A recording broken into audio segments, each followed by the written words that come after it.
Now, seems to me, and correct me if I'm wrong here, but seems to me they're all dead. Mind telling me what happened here?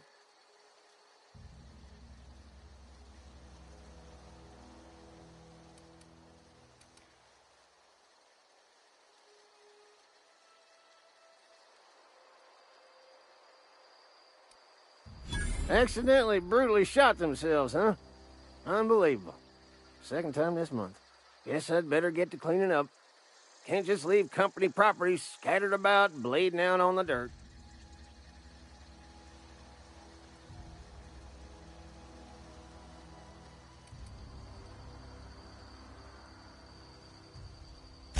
That who died? Oh, right. Yeah, well, we do need all the hands we got, what with folks in Edgewater dropping off like sissy pig tumors. Less competition, though, come promoting time. You don't want to amble on over to Edgewater at your earliest convenience. Constable's office might have work for someone with your, let's just say, aggressive disposition. Oh, and be sure to stop by the Edgewater Provisioner for a can of salt tuna. It's not the best choice, it's Spacer's choice. Don't get paid bits to chat with strangers. You want to chew the rag, go talk to Silas over by the cemetery.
Whoa, hey, where'd you come from?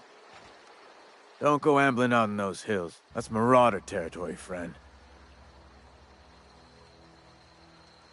Ain't safe out here. You'd best head into town. Avail yourself of Edgewater's high walls. And low prices. Pleased to make your acquaintanceship. I'd shake your hand, but I've been hauling corpses. You don't want none of that on you. Name's Silas. Junior in humor for the town of Edgewater. We're all part of the Spacer's Choice family.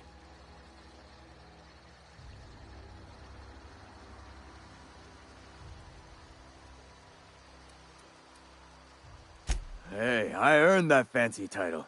Started off a lowly junior gravesite builder, then junior interment engineer. Oh, and I was a junior burial assistant for a time.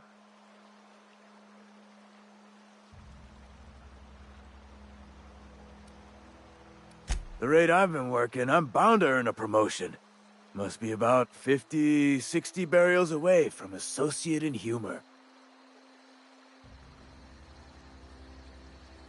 Definitely not the junior in humor, that's for sure. If you've got business inquiries, you should stop by Reed Thompson's office. He's up in the tower above the cannery. Head into town, follow the road. Look, you obviously ain't a worker. What's your racket? You a smuggler? Freelancer?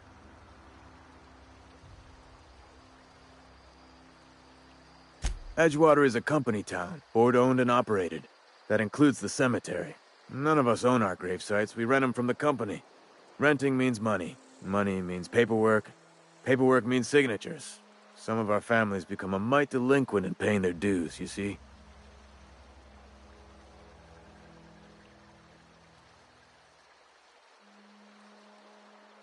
Four workers still haven't paid up.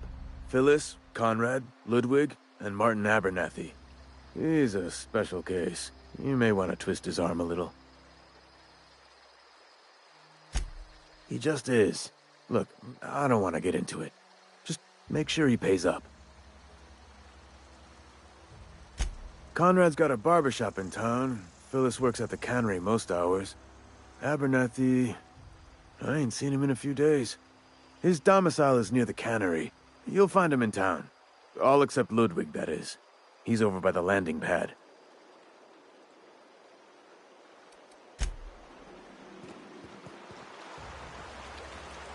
Miss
Holcomb, I need to explain this to you. The grease monkey, Argo? I'm sorry, Mr. Thompson, sir. You asked why it's taking so long to fix. The answer's technical. Don't apologize. Just try using small words for me. The can's bust open in the oven because she's set to cook saltuna, which isn't what we've got. Mr. Thompson? I think there's someone here to see you. Focus, Miss Holcomb. You and I are still talking. Let's start over. Walk me through the process. Show me where it's going awry. Well, sure. It's, mostly on account of what we're feeding into the mechanism. It puts food in cans. We have food, we have cans. Why won't it work like we need? She's expecting Saltuna of a certain size. We're filling the cans with... well, not fish.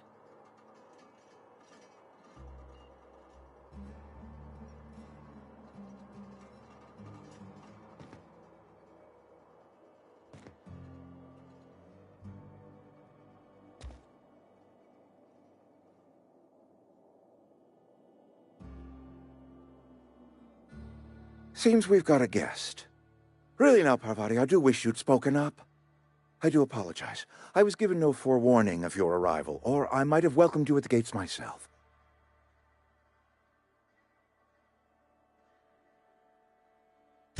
I'm Reed Thompson, Outpost Administrator. I cannot help but notice you are not in uniform.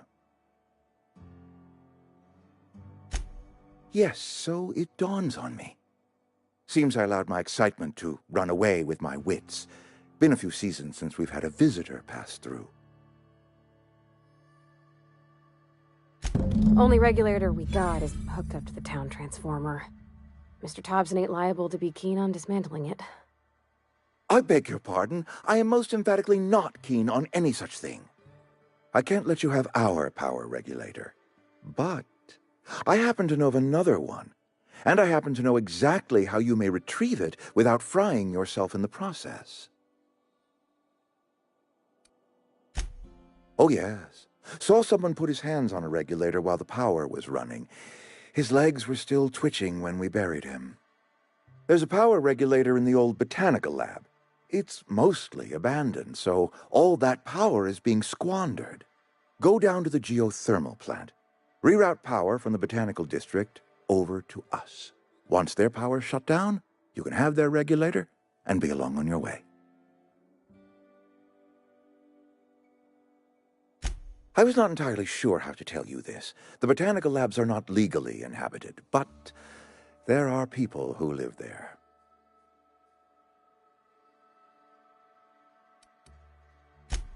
No, I do not imagine they will be pleased. But like a parent disciplining an unruly child, you will be doing them a kindness. The people living in the botanical labs, they're deserters, former workers. I need them back at their posts. I need them to come home.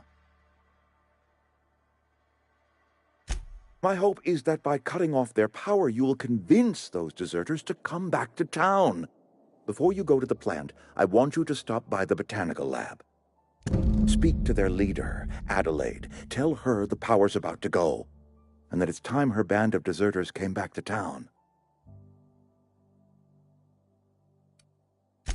Adelaide's older than the other deserters. She's dignified, kindly.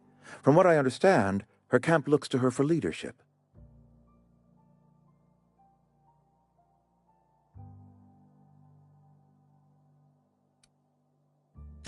That is not a hypothetical I enjoy entertaining. We need Adelaide back. Nonetheless, I will settle for the return of her followers. We belong to one community, the Spacer's Choice family. If we dissolve into factions, then we will all perish separately. Adelaide will understand that. My dad told me all about the plant. Taught me all he knew. I could come in useful. I mean, if that's all right with you, Mr. Thompson. Sir. I hesitate to part ways with Miss Holcomb, but I cannot deny that she is talented and may prove useful to you. You will need an administrative passcode in order to enter the plant. I am trusting you with mine, and trusting Miss Holcomb to guide you if you'd like. Great! I got my wrenches and diagnosticators and hairpins and engine tape, so I'm all set. Well, I am glad to hear that. Best of luck to you, and thank you again for your help. It is a lot to ask of a stranger, I know.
We better clear out of Mr. Thompson's office before we talk.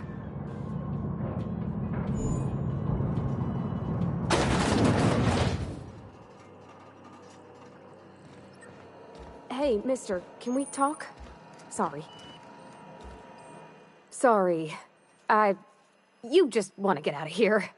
And you likely don't want to tag along like me. It's just, Mr. Thompson has his own view on matters, on account of it's his job and what all, but that's not the only side of the tale.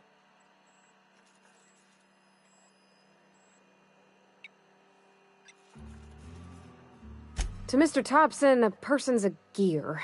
It does its job quiet-like. If it squeaks or stutters, it gets replaced. The deserters are decent folk. I knew some of them before they left.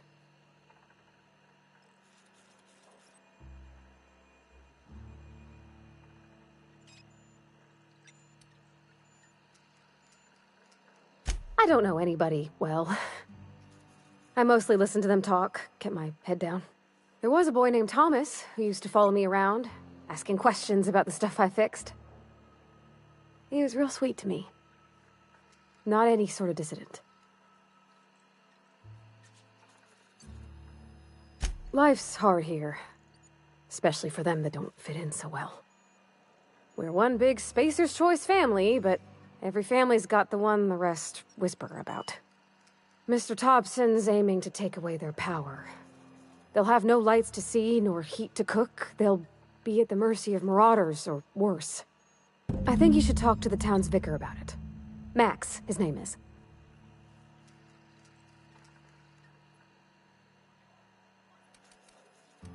The mission's on the east side of town. You can't miss it, on account of it being the only clean thing. Thanks, mister. I just think when you gotta make a decision that'll hurt somebody, it's best to think on the right and wrong of it.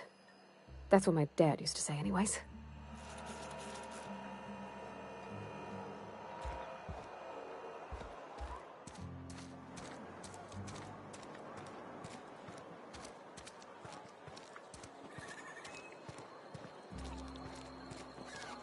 I'm sorry. I'll just be a minute.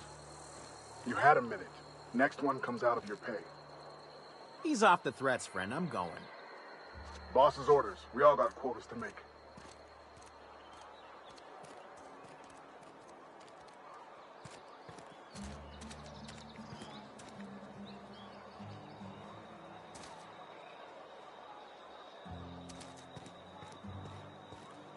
I've always felt weird in here.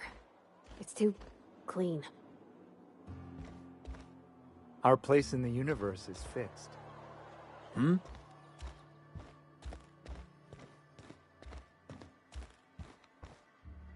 Work fortifies the spirit. Hey there, Mary. Don't see you round here too often.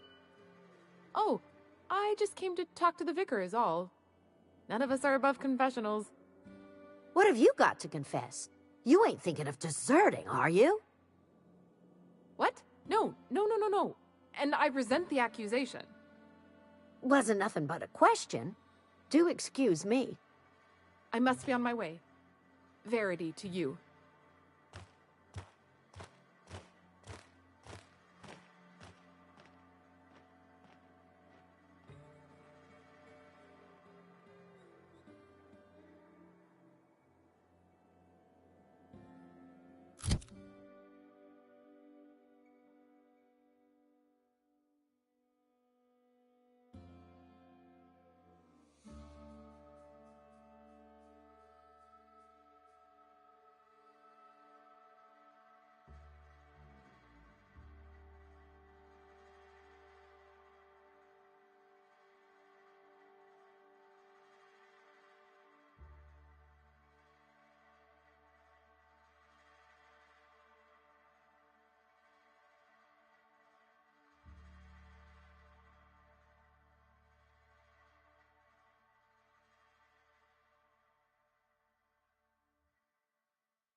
Work fortifies the spirit.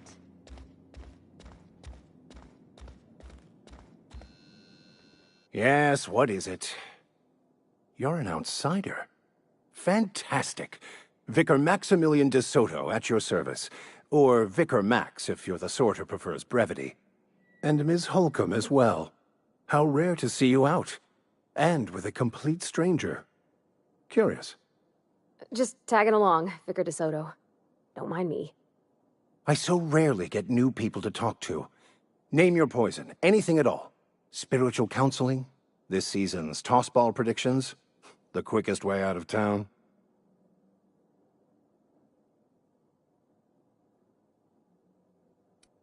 Not to put too fine a point on it, but your choice of wardrobe is not precisely common hereabouts. Also, you lack the distinctive worker gaze. Usually either a deadening behind the eyes, or in some rare cases, a wild-eyed frenzy, like a trapped animal. Pretty universal here, except for Miss Holcomb, who, for some reason, doesn't seem to have much to say to me. Isn't that right? It's just...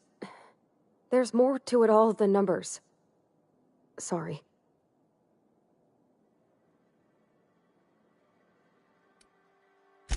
I'm simply bemoaning the level of spiritual awareness in this town.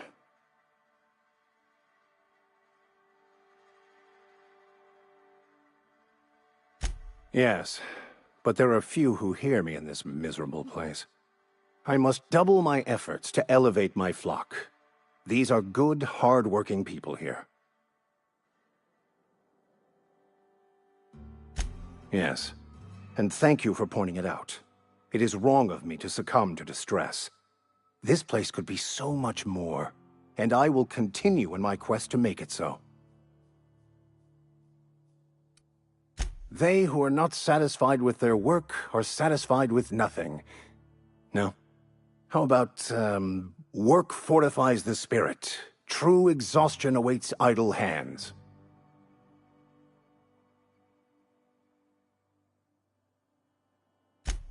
The OSI teaches that the Grand Architect set a perfect system in motion at the beginning of time. Contentment is found by accepting one's role in that, also known as scientism to the layperson. You don't talk to the Grand Architect. Once the universe was set in motion, it stepped back. It has no concern for us.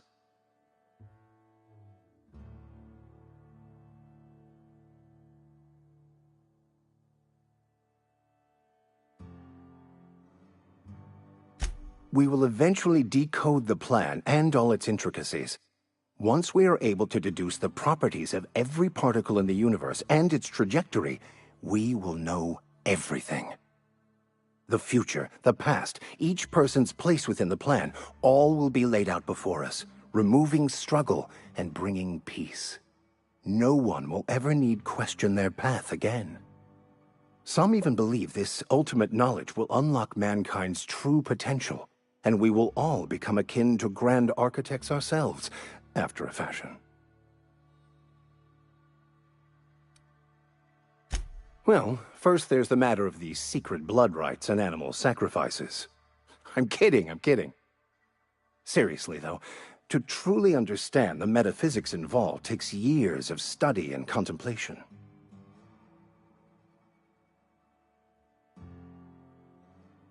But what? I thought you would talk to him. You wanted to speak to me, Ms. Holcomb? Every time I've tried to engage you in conversation, you look at the floor, answer in single words, and slink away. I can't imagine what would be so grave as to drive her to my mission. What has Mr. Thompson asked you to do?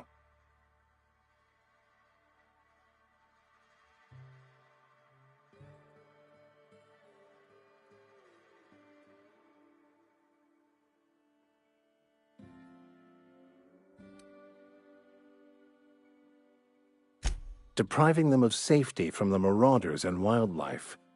I can see why that troubles you. Miss Holcomb has a soft heart. Always has, if you believe the talk.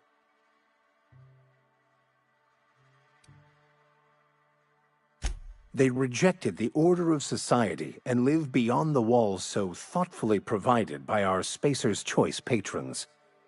Does that strike you as a responsible life choice?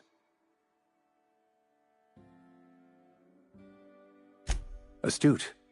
But I am here, not in the deserter camp, so that's not a variable I can account for.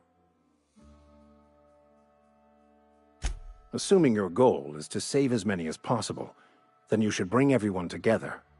Send the power to Edgewater and convince the deserters to return to the fold. Not if things are left to stand as they are.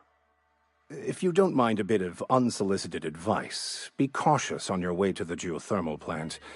It is not as safe as you might assume.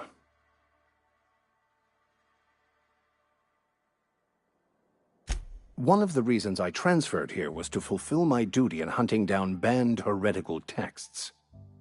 I happen to know such a book is, as we speak, tainting a collector's library in Emerald Vale. However, the collector's residence lies outside the town's walls. My retrieval efforts have been thwarted by marauders who have overrun the property. Should you fare better than me, I'd pay a handsome sum for the book.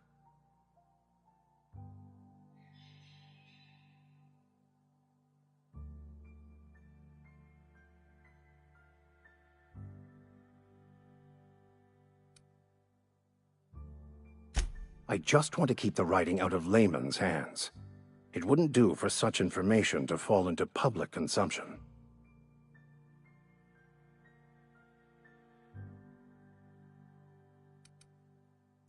It's a handwritten journal, a faded blue cover with the name M. Bakonu handwritten in the lower corner. I'll mark where I saw it on your map. Assuming you're serious? It is not only a beautiful relic of a bygone time, it's also the thoughts of an early thinker on the nature of man's place in the cosmos. Not many in this colony could understand its true value, should they ever read it.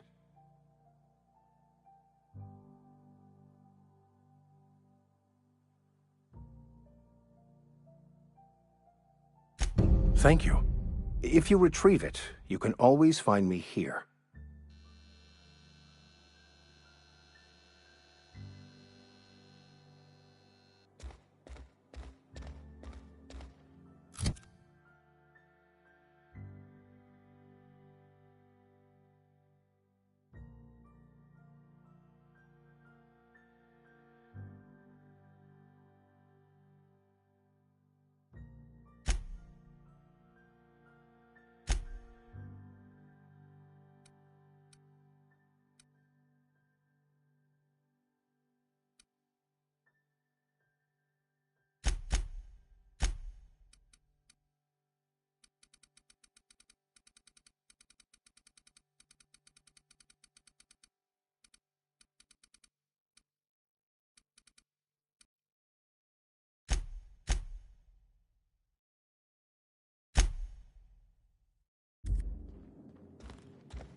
Yeah, huh?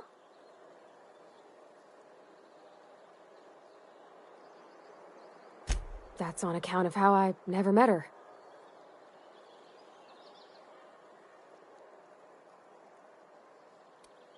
She was in another division of the Spacer's Choice family. She worked in the Vale a few months, sorting the cannery computers. Her contract said any kids she had, expected or not, belonged to her office from the time of conception. So when I was born, I got sent here.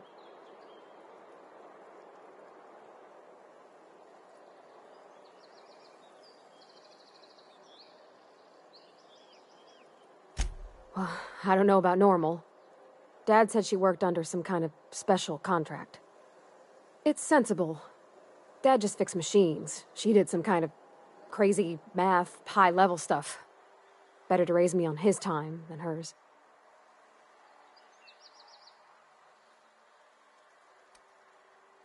You mean about the mission being too clean?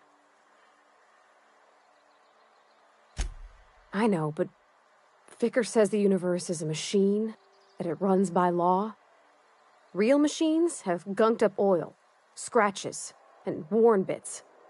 You can tell they've seen handling, been used by folk. The machine Vickers sees is one ain't never been run. It's not for people to live in. It's something on a museum shelf, under glass.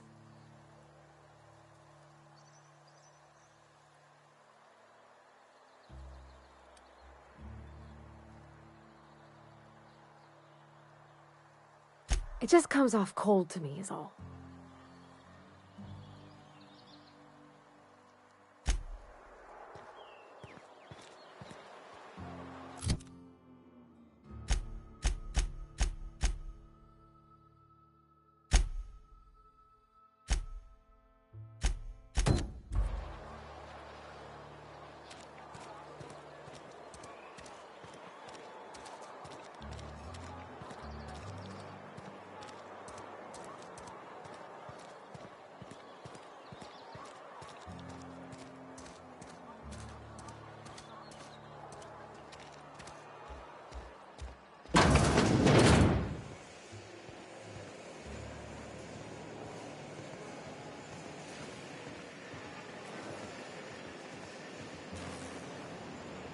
You the new worker?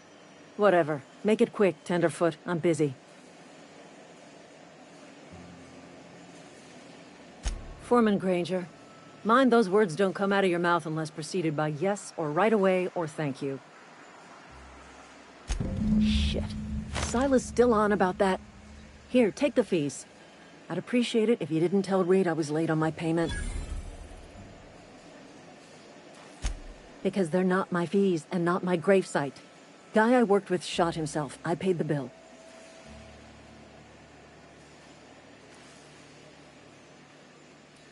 If you're not familiar with board law, you ought to be. Law requires delinquent gravesite fees to be paid by the deceased party's closest living relative, which meant me. Shame, though. Eugene was a good worker. Woke up one morning and put a round through his upper story. Can't imagine why. The kid was doing all right at his desk. We all thought he was an upstanding receptionist. Just between the two of us, I'm pretty shocked his weapon didn't misfire. Spacer's Choice handguns aren't the most reliable. Eugene wasn't family. Yeah, I was the closest living person relative to his body at time of death. I'm the one who found him, you see, so I pay the fines. Suicide's a crime. The legal term is irreparable damage to company property. What Eugene did to himself was vandalism.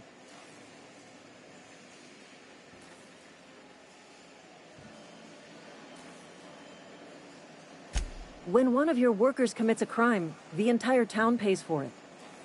In other words, Edgewater would have been penalized pretty hard. Whatever Eugene was worth as an asset, we would have had to pay out of pocket to Spacer's Choice.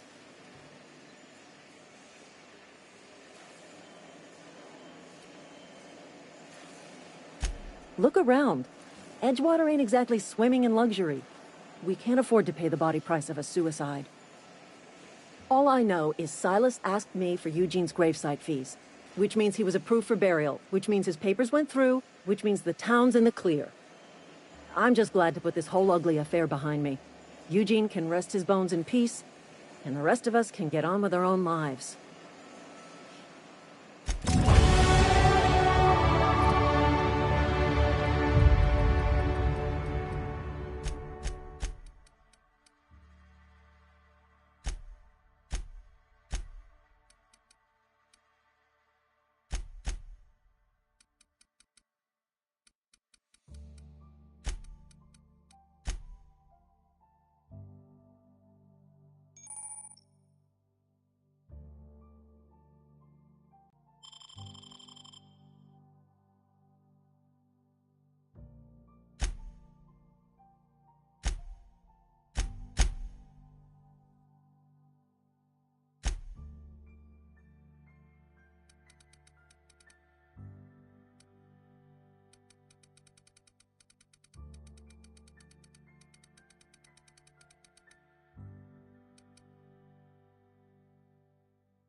Safer inside the walls.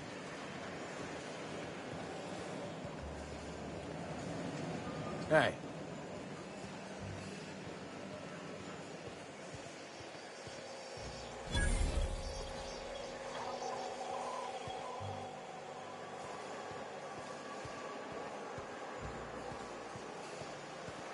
I don't have time for this.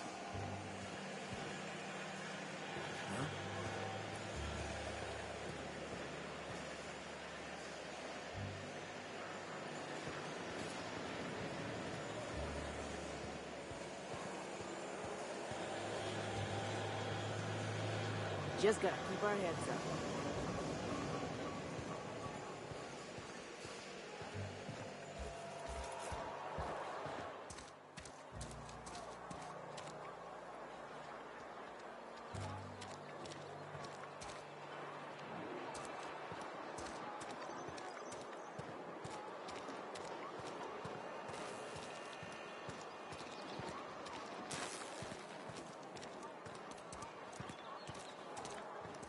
Wish we had some better rations. Just the way it goes, I suppose.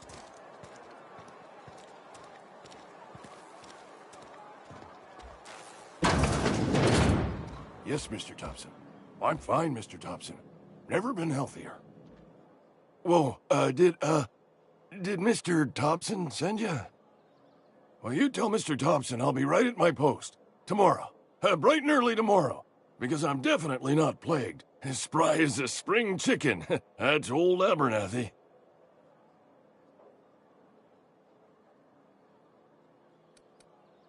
You some sort of wandering alienist? Walking into a man's own domicile, pestering him about his mental state?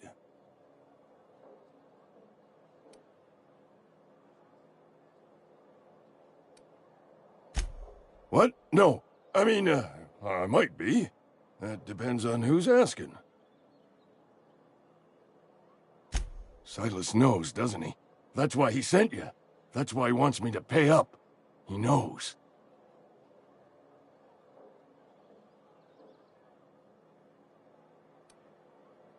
Sounds like he's already told you. You may as well hear it from me. I'm dying. I'm not long for this world. The date of my expiration is fast approaching. And soon I shall be ushered through the great cannery in the skies. Don't say that, Mr. Abernathy. You still got a couple decades in you. I'd steer clear, Ms. Holcomb. My affliction's bound to be contagious. It's plague. Has to be. Silas knows. He knows I got one foot in my grave, and now he wants to charge me for the other one.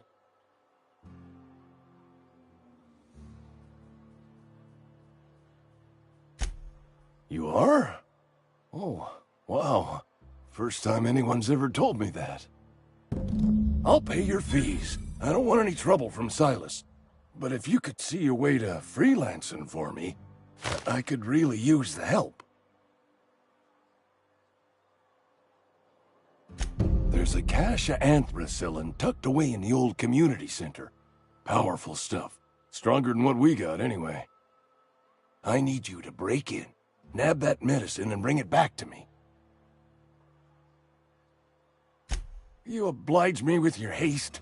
I think I feel the plague spreading. Oh, Law, it's in my spleen now. I can feel it.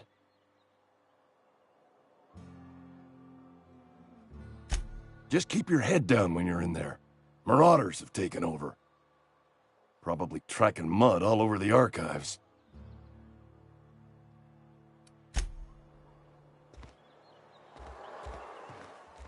You're making a mistake working for Abernathy. Excuse me. I'm Esther Blaine, Spacer's Choice Actuary. I overheard your talk with Abernathy. I hope you're not thinking about getting him that medicine. Abernathy is a well-known hypochondriac. Anthracillin is wasted on him. You're better off selling it to me instead.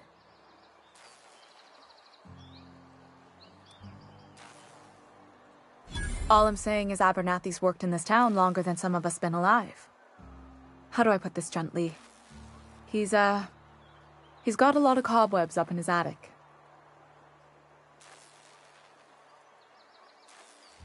I probably shouldn't tell you.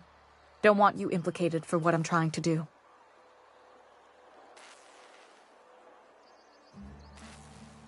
Alright, here's a summary.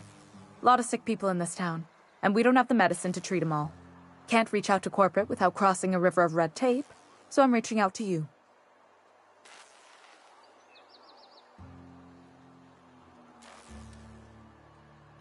Something like that. Look, I'm not in the habit of law-breaking, but sometimes you've got to do the wrong thing for the right reasons.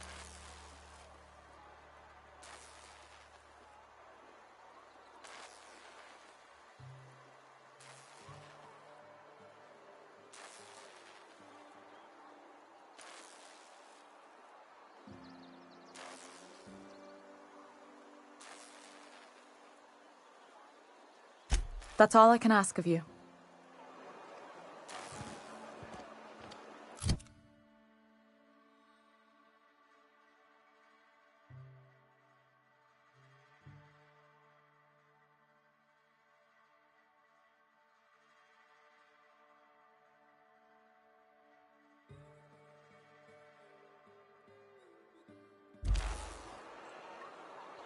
Where are we headed?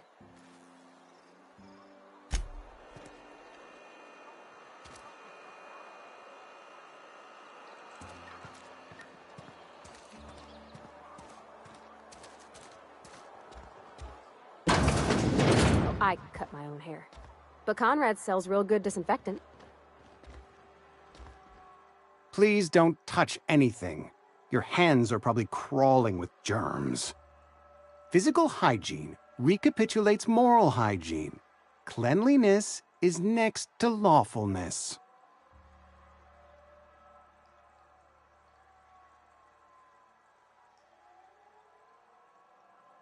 So everyone says, until someone forgets to cough into their elbow, and then we're all dying of plague. I'm Conrad. You will report to me if your hair fails to meet Spacer's Choice aesthetic standards. You will also report to me in the event of your death, whereupon I will clean and prepare your remains for interment. Burial, in the unfortunate event of a fatality. It's what a barber does. We make you presentable.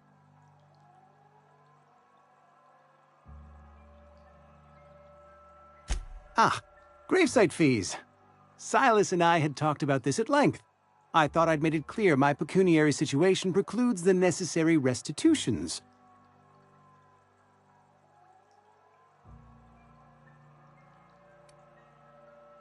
I mean that I can't possibly pay my gravesite fees. I simply cannot afford it. I am a blemish on the prosperity of our fair settlement. When I expire, I expect Silas to toss my body into a ditch.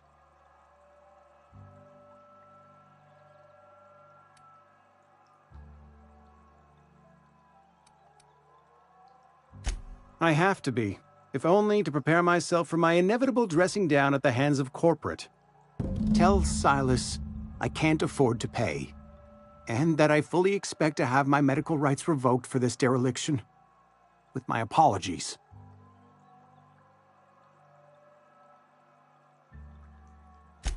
Some time ago, I fell ill with the plague. By the grace of the law, and through my own hard work, I'd proven worthy of treatment. Frankly, I don't imagine I'll earn that right a second time. The barber work hasn't been profitable, you see. I've had to keep this old place running with my own savings. Not a bad idea. But I'd need some kind of collateral. My pair of lucky clippers! No, that won't do. Your idea intrigues me, but I'm afraid I don't have anything to give Silas. I'm open to suggestions. Much obliged.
Hey, Miss Parvati. Come for a visit? Lovely to see you about, Miss Parvati. Things going all right, Silas? Been keeping him careful and true, miss. Best to ask her yourself. My dad's buried here. Silas watches over him when I can't leave the house. Oh. Well, thanks. Something I can do for you?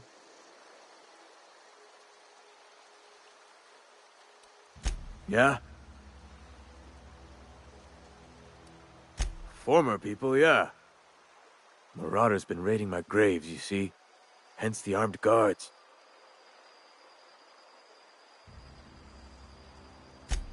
Oh no. They are after the most precious loot of all. Spacer's Choice Company property. If those marauders swipe any more bodies out of my cemetery, company's gonna dock my pay.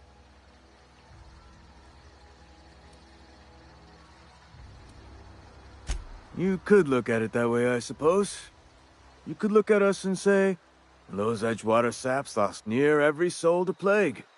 But you'd be wrong. We're survivors. Loyal company folk, brave in the wilds. Every now and again, a virulent plague sweeps through our town. That's life on the frontier, I suppose. A body grows accustomed. Hang on, I'm doing some math in my head. 20, 30, carry the one...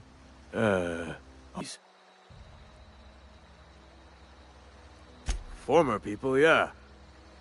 Marauders been raiding my graves, you see. Hence the armed guards. Well, if you're gonna go headhunting, talk to Constable Reyes back in town. She pays for marauders by the finger.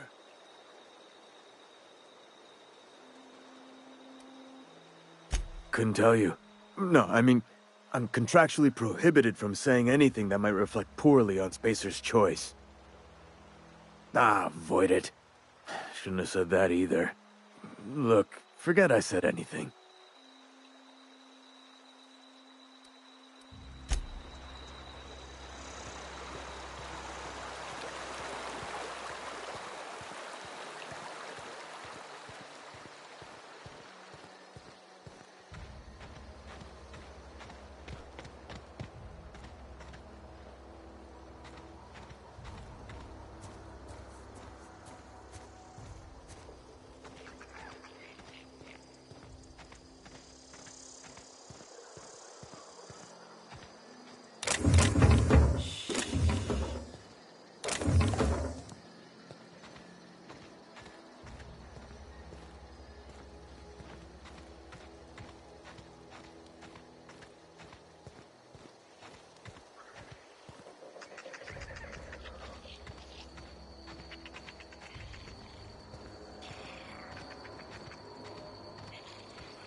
When I was little, we'd get freighters in every Sunday noon. Now they only come but once a month. I love the wind here.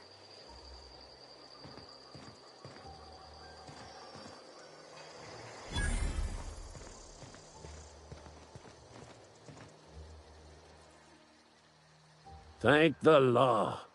I've been requisitioning backup for months. Guess the boss finally came to his senses. You ever swung a truncheon? Let me see your rifling stance. I want to make sure you're up to snuff.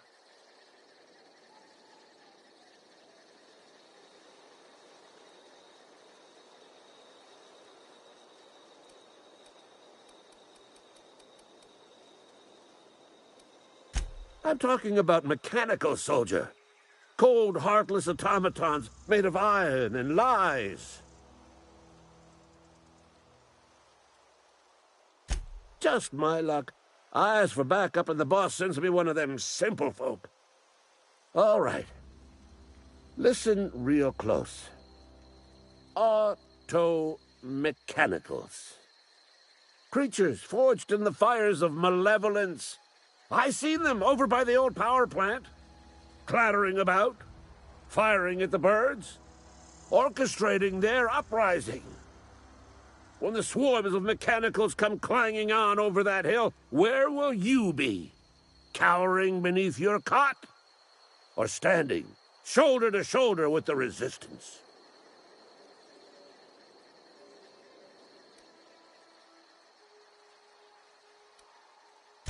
I told Silas I'd pay my dues if he agreed to join the resistance. Guess this means he's finally heard the calling.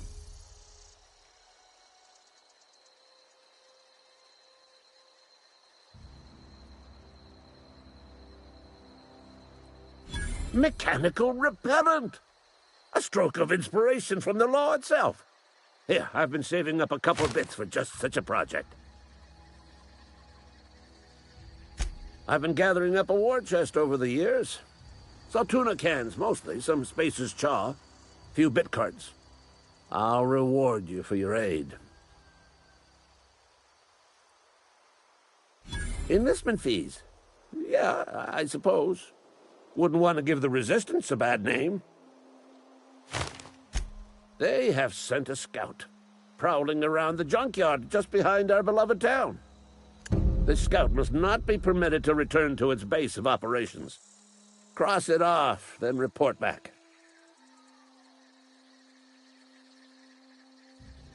Mechanicals got a weak spot in their midsections. I think the technical term is, the blue glowy square thing.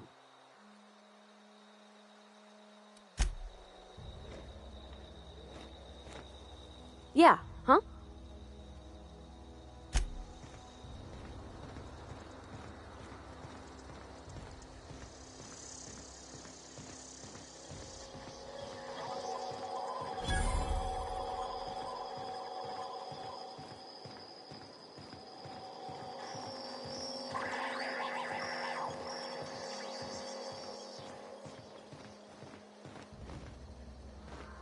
Got my sights on you.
Fancy threads.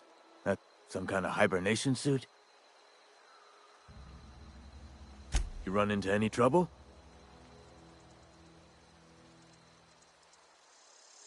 Conrad's barbershop is a yawning pit that swallows his every bit. I keep telling him he should cut a few corners. Skimp out on the disinfectant. You gotta put the squeeze on Conrad. Find some dirt on him. Maybe check his back room. That's the word, extortion. Been on the tip of my tongue all day.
Got it. Inside voices.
Had your rations yet?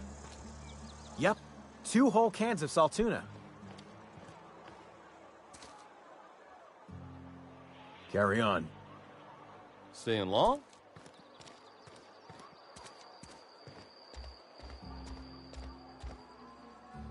What can I do for you? Oh?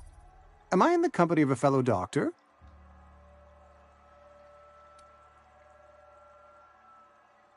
You may think that, but the tidiness of my fellow worker is my responsibility, alive or otherwise.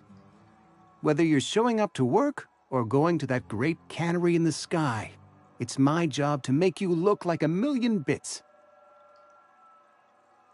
Go ahead.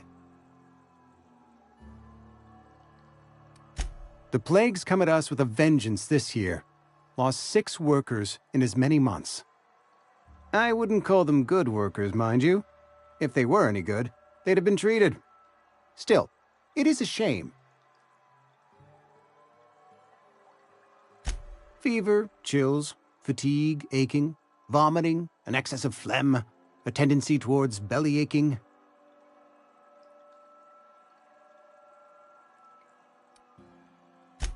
Whatever it may be, I have developed my own palliative. Boiled canid liver and a splash of ethanol. Company policy, friend. We don't have enough medicine to treat all of us, so we treat the best among us. Mr. Thompson's brainchild. Have you met him yet? Thoughtful-looking fellow, stares out of his office most hours. Edgewater has been good to me. I consider myself privileged to work here. I am never wanting for work, not since the plague started. As the good vicar says, work fortifies the spirit of a man. If you want to feel exhausted, try not having any work.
What can I do for you?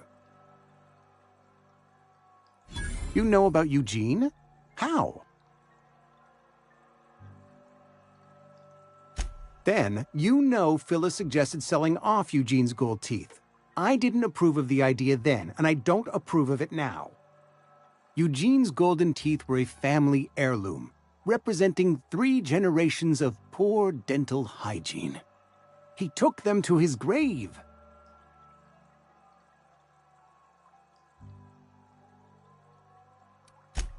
More than a few. Those teeth were his personal savings. I can't ask Silas to dig up a man's body and pry a few teeth loose from his jaw just to pay my bills. Can I? Are you asking rhetorically? Because if you're being serious... Ugh, gross. Desperate measures, Miss Holcomb. Desperate measures. I'm going to have to ask Silas to dig up those teeth. It's the only way I'm paying my gravesite fees. I'm sure that I have no other choice. Here you are. Gravesite papers affixed with my signature and an IOU. Eugene was not a suicide. He put a bullet in his brain, yes, but that's largely a technicality. I was the one who prepared Eugene's body for interment. I discovered symptoms of the plague on his corpse, and I discovered medicine in his pocket. Lots of medicine. Eugene overdosed on adrenatime, which is known to cause psychosis and paranoia as possible side effects. The paranoia drove him to take his own life. It's a miracle of bureaucracy.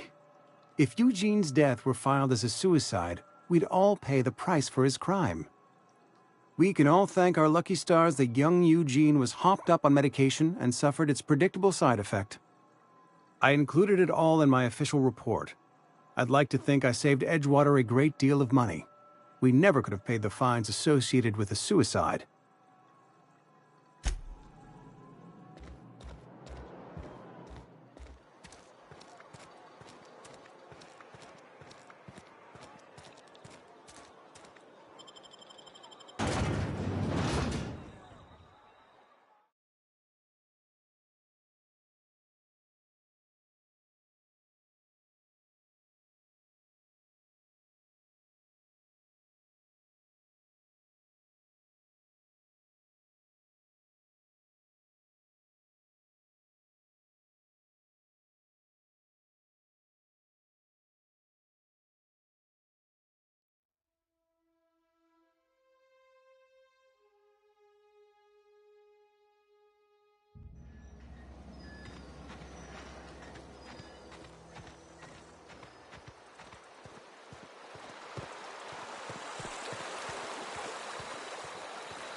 grave digging's a fine profession. Always work to be had, and nary a word of complaint out of your clients. You run into any trouble? Reliable work from a freelancer. That's gonna take some getting used to.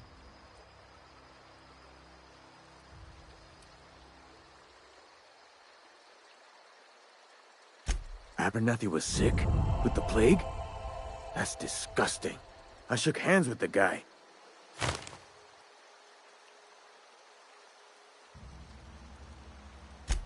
What? No. If I knew he was sick, I would have had him reported. I needed his fees because of his name. A, for Abernathy. He was at the top of my list, you see? And I'll buy you a drink sometime.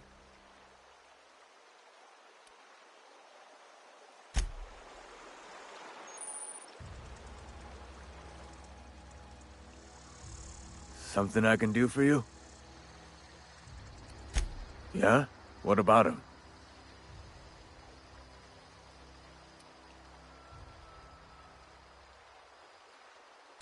Yeah.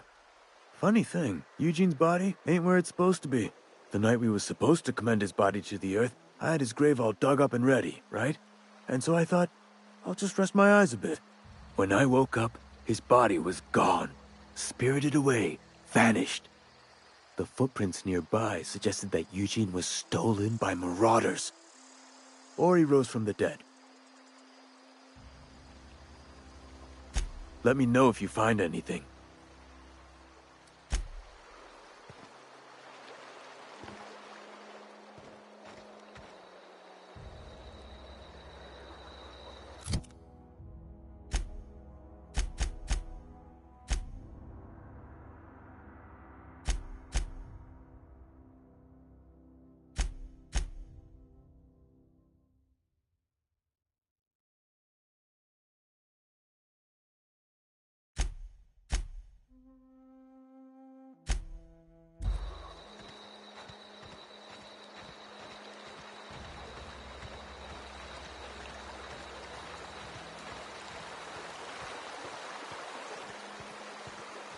I used to skip rocks in the river till Constable Reyes ticketed me for unlicensed terraforming.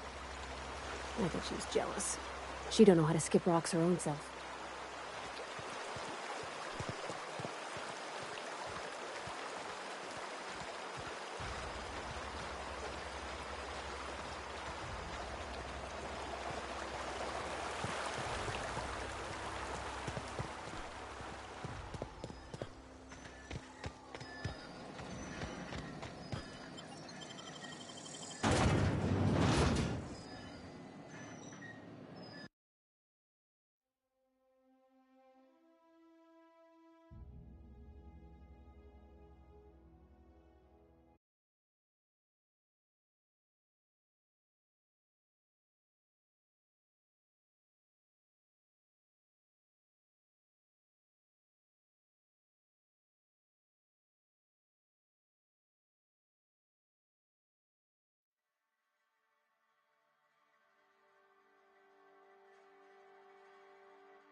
Heard something outside the walls today.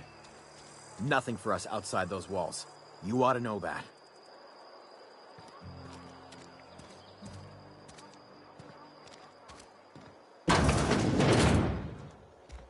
I'm not allowed in here. Not since the vending machine incident. Holcomb, got my eye on you, girl. Miss Holcomb ain't allowed in this establishment. Not since that little incident. Ask her if you care. I'm running a business here.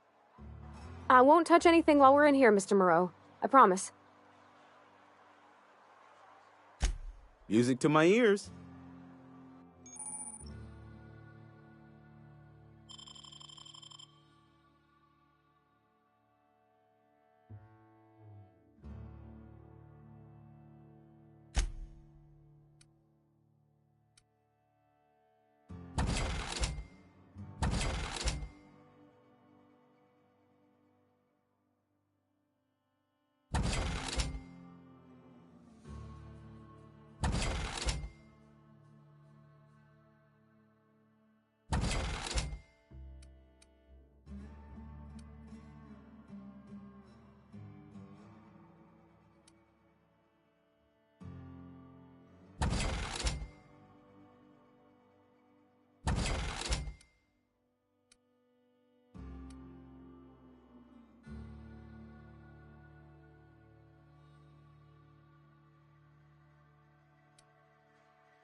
Something you need?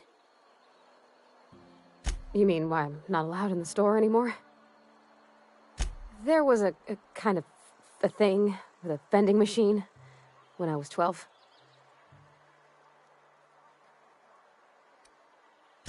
Sure, but folks got long memories around here. I've always been good with my hands, right? So I saw a lock on the machine and thought, oh, this must be how they refill it. But I had to know. So I did my thing, and next thing I know, there's a couple hundred bottles of Zero G rolling out the front door and into the road.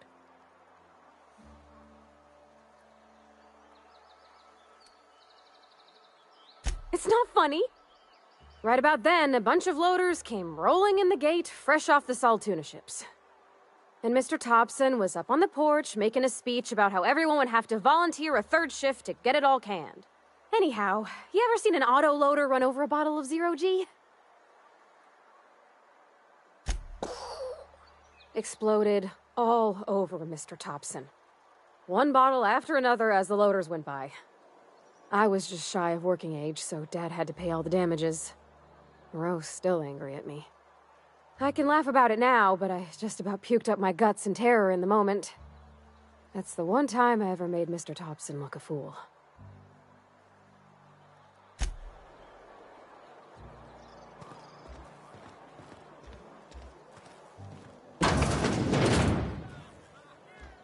You're not a big drinker, are you?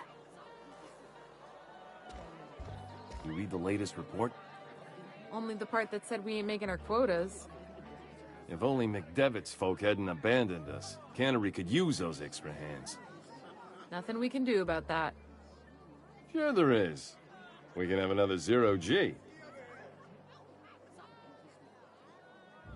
I don't know you.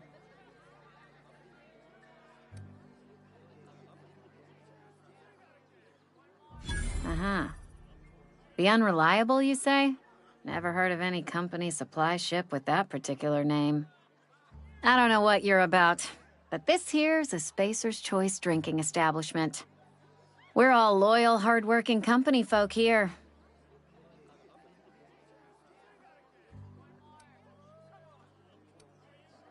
You really think so?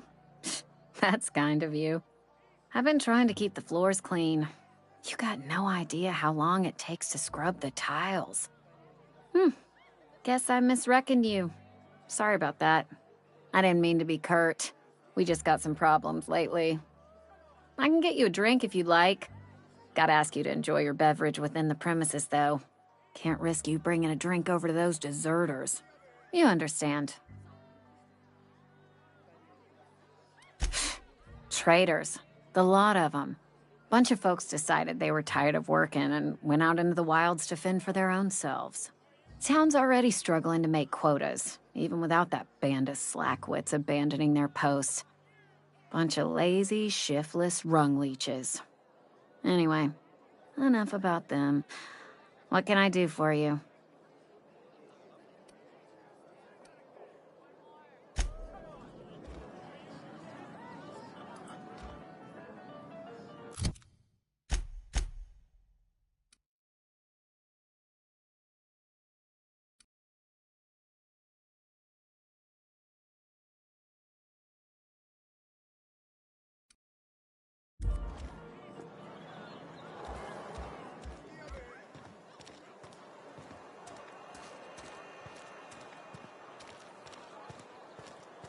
Friend of mine died a couple weeks back.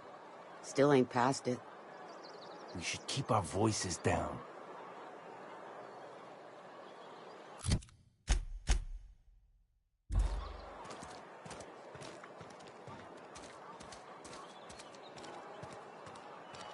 This is where the magic happens. Well, science. But it still happens here. Okay. Hey, that's... I mean, if you need it. Okay.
Something you need? In the bar?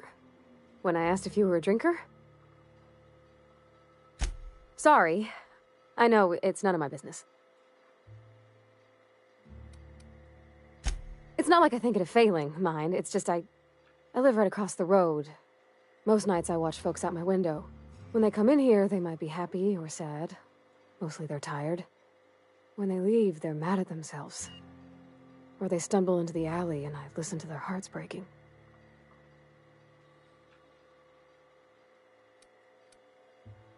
There's been scary nights, but Constable Reyes is right up the road. She keeps an orderly town.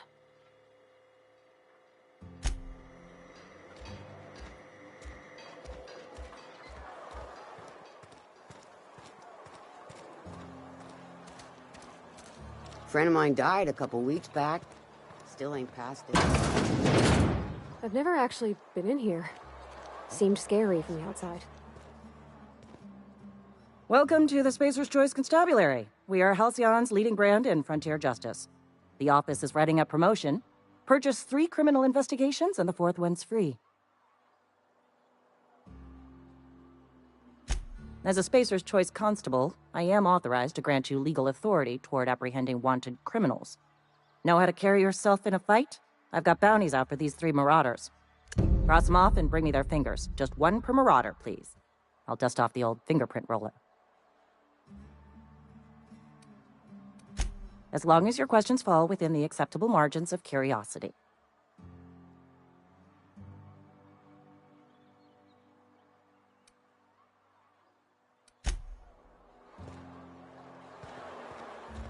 Almost lost a finger in the cannery today. At least you got your health. Our place in the universe is fixed. Spacer's Choice takes care of its own. Spacer's Choice takes care of its own.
Aw, he ain't no threat. Bet I could fix him up smart.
Okay, keep him quiet.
Bring us honor, soldier. You beat that scout to scrap with its own legs? Pulled its optic cables out its head case? Actually, don't tell me. Rather use my imagination. You're a passing fair soldier, I will confess. But you are one, and the enemy is legion. What you need is an equalizer, a weapon to strike fear in their cold, mechanical hearts. Cantina, lavatory, behind one of the toilets. That's where I've kept it hidden all these years. Sharp, ain't it? The lavatory is the very last place a mechanical has need to enter. On the double, soldier. Don't want the bartender poking around in there with a mop.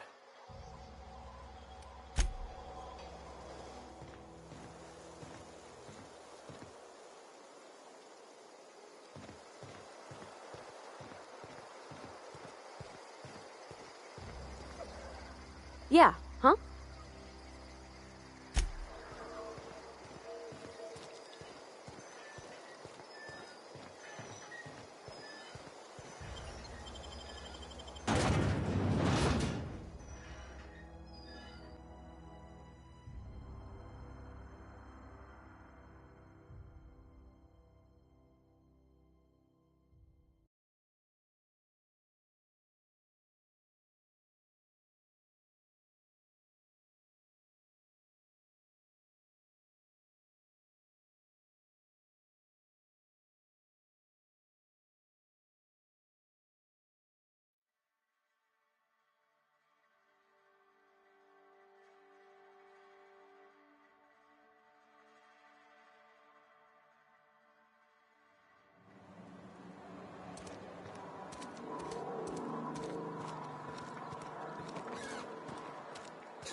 Something got you down?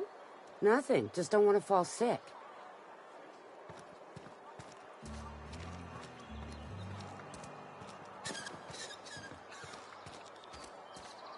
If you're falling sick, I don't want you near me. Don't worry. I wouldn't do that to you.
Bring us honor, soldier. Feast your eyes, soldier.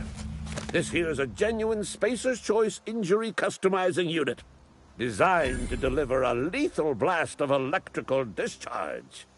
I call it the hand of the law. You ever want to see a mechanical flailing around like a grounded fish? You stick a couple 1,000 volts in its guts. With compliments from old Ludwig. Fun. This ain't some quarterly performance review, soldier. Ours is a grave and sacred duty.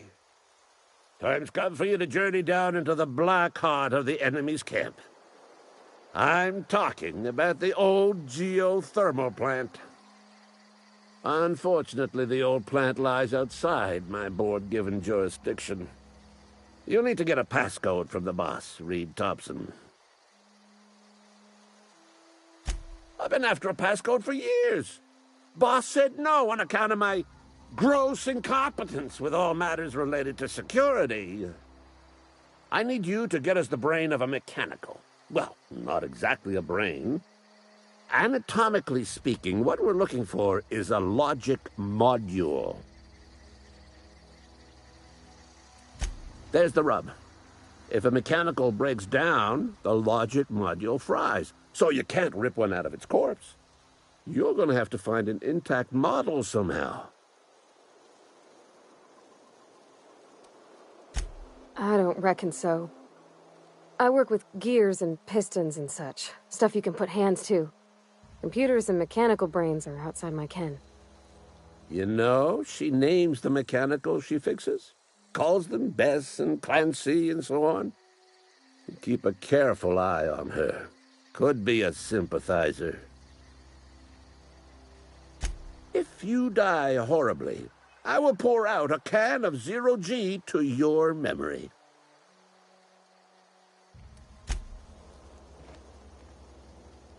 Where are we headed?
Everyone all right?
Peep from me.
That's the last of them!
something there.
Yeah, huh?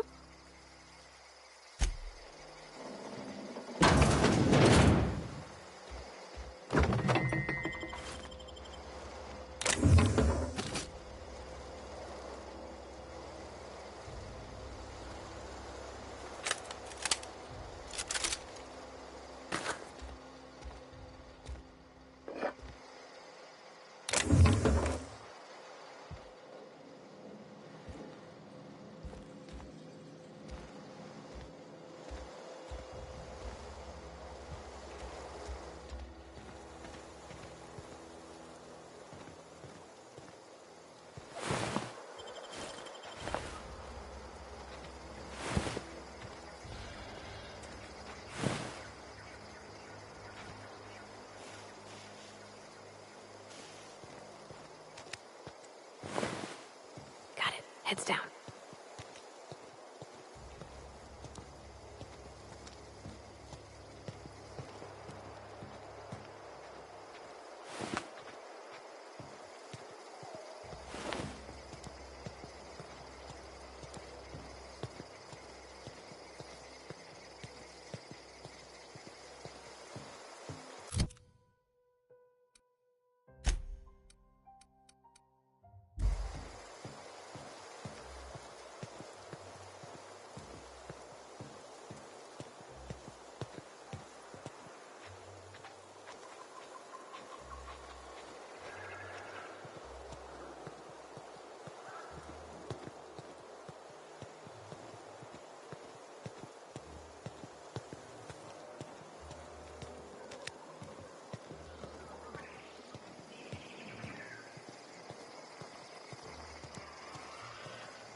Hey, you hear about Wilson? Heard Marauders got in. Just between us, Wilson deserted. Lost his nerve.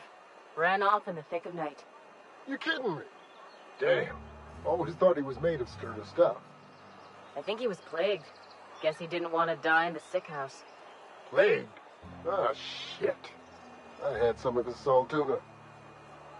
You moron.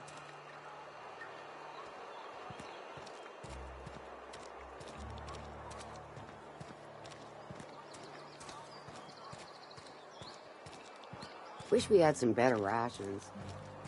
I know how you feel.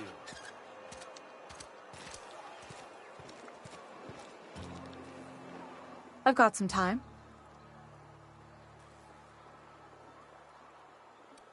Oh, I'm an actuary. That means I keep tabs on a worker's living expenses. How much it costs to feed, clothe, shelter, bury, and replace your average human worker. Technically, I'm employed by the Spacer's Choice Department of Human Resources. Thanks. I'll see to it that this medicine gets to the people who need it. Here, something for your trouble. Nothing personal, but I hope we never do business together again. Don't want to make a habit of consorting with smuggler types.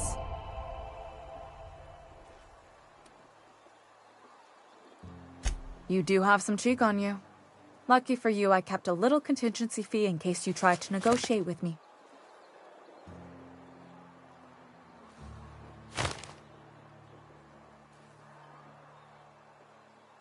Somebody deserving. Silas on account of him being out in the cold. Amelia seeing how she's around people all the time. Anybody in the sick room?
easy.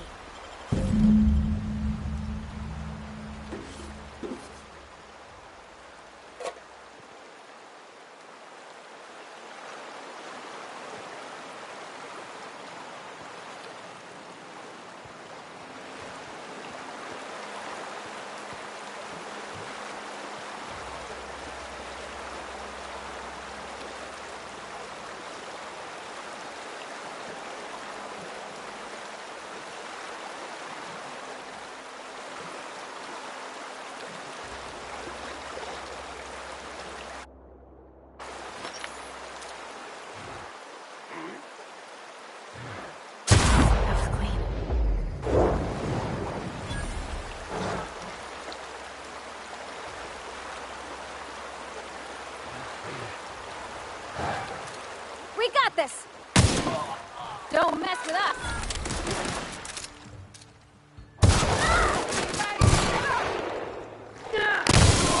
We did it!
Any progress on that matter we discussed? Wonderful. This is fantastic. Well worth all the sacrifices I... Wait. What the fuck is this? Is this... French? I can't fucking read French. It's a law-forsaken joke is what it is. French! Ha! I was so high and mighty, preaching to the yokels about following the plan, while fighting it at every turn.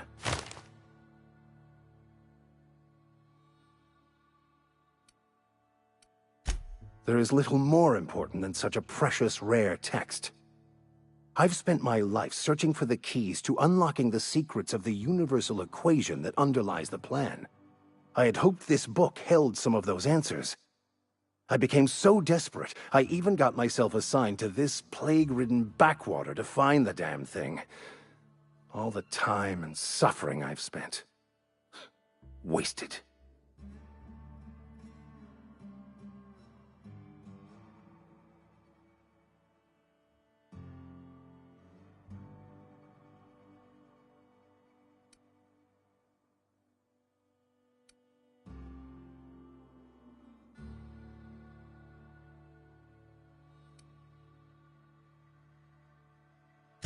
Bakonu, the author, had some interesting theories about man's perception of reality that I thought could be applied to our attempts to decipher the plan.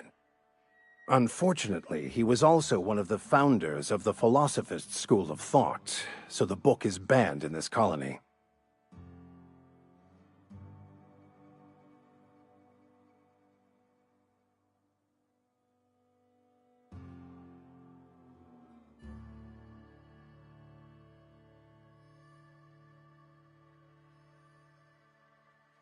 Philosophism's a false religion that stands in contradiction to almost everything we know to be true. They believe all is chaos, in stark contrast to OSI's belief in the plan. But most of the philosophist perversion of Bakonu's thoughts came more than a century after his death.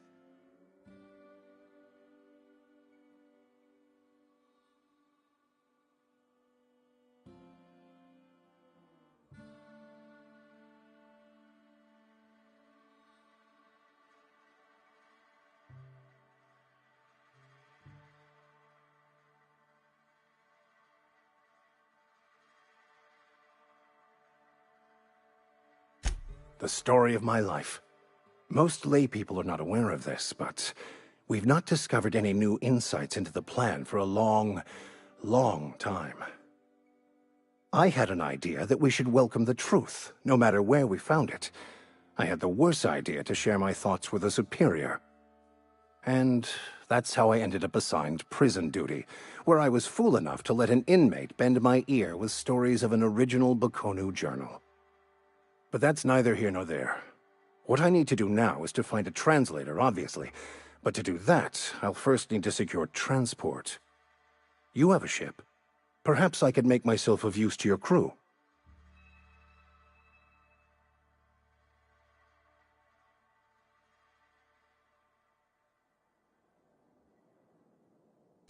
Certainly. I already gave you most of my money, but I can offer you free spiritual counseling, and I'd be happy to watch your back.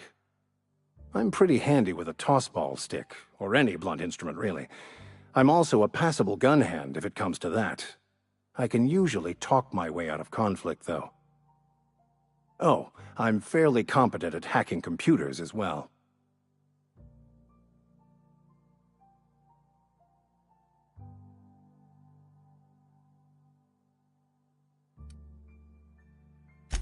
Well, Understanding computers is, though I admit I took it further than most.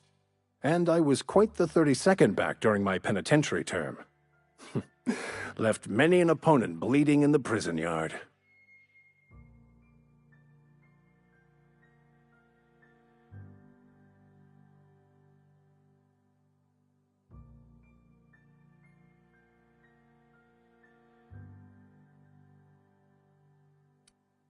Of course.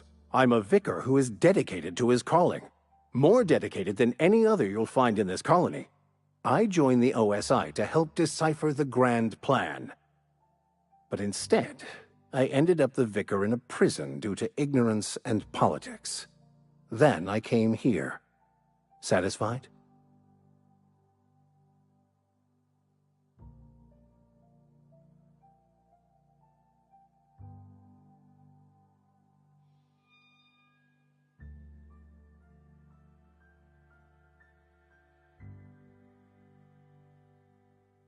Fantastic.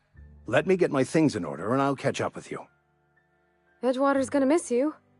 Folk here always had good things to say about their vicar. Thank you, Ms. Holcomb. I'll be glad for the change of scenery, and to leave this place behind. I shall see you on the ship, Captain, whenever you're ready to leave Emerald Vale.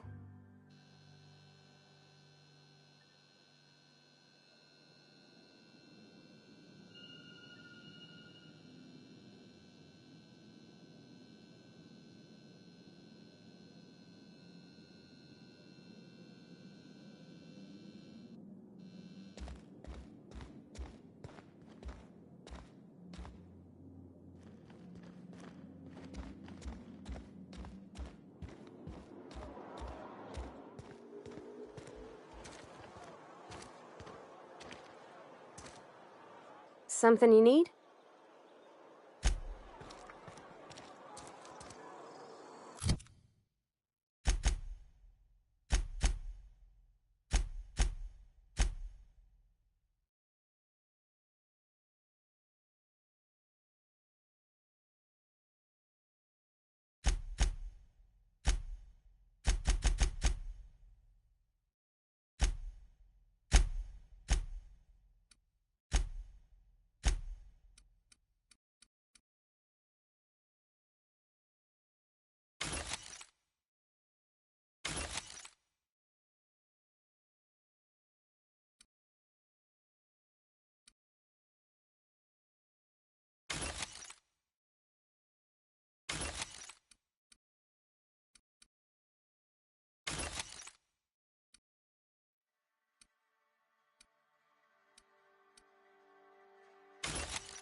Got it.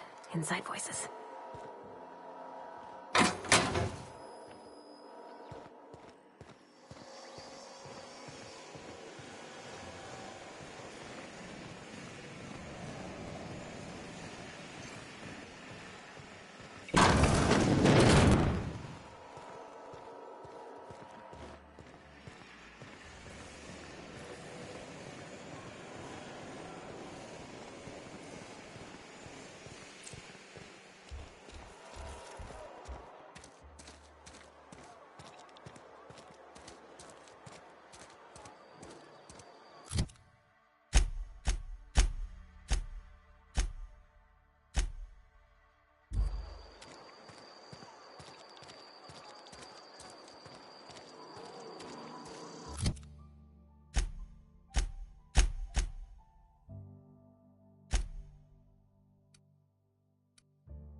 Move along, stranger. We don't want any trouble.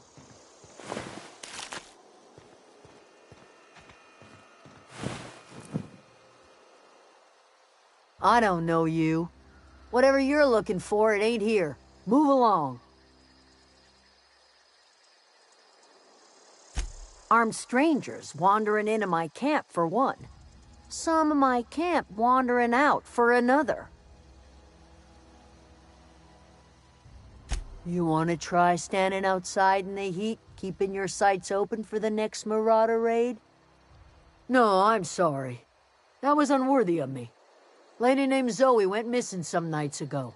Just up and vanished without a trace. Now I'm pacing around wondering if marauders got to her.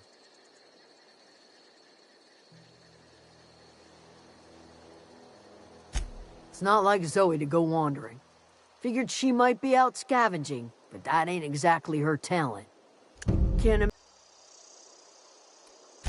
appreciate it. Honest. Over in the hothouse, tending crop.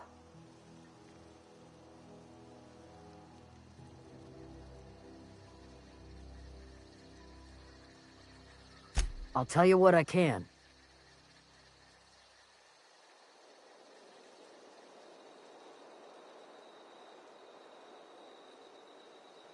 Vex me. If she told anybody, they ain't telling me. I'd check her room, but I got yelled at for snooping once already. Little ways ago. She was always obsessing over her serial dramas. Wanted to see what the fuss was about.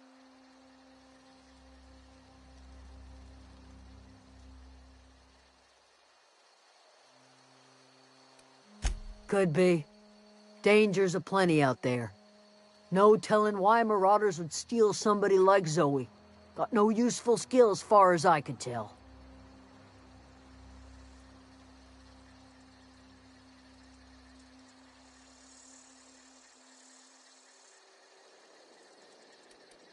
Well, enough to know we never got on. Zoe and Stefan were close. If anybody knows the workings of her mind, he does.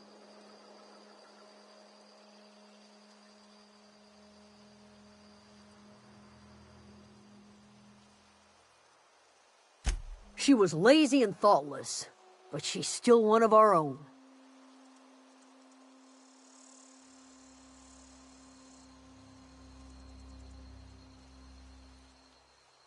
Vex me. If she told anybody, they ain't telling me. I'd check her room, but I got yelled at for snooping once already.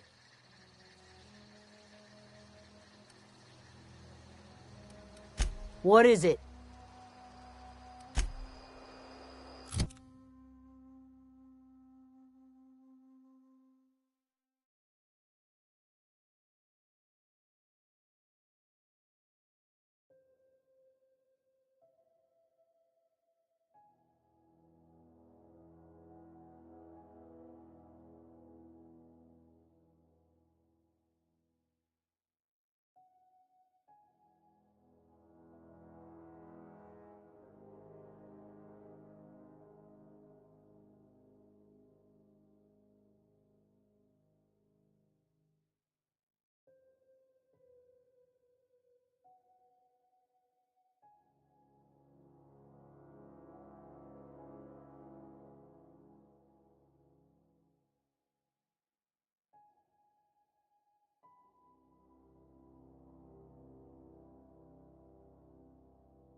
If you're hungry, there's meat turning on the spit outside.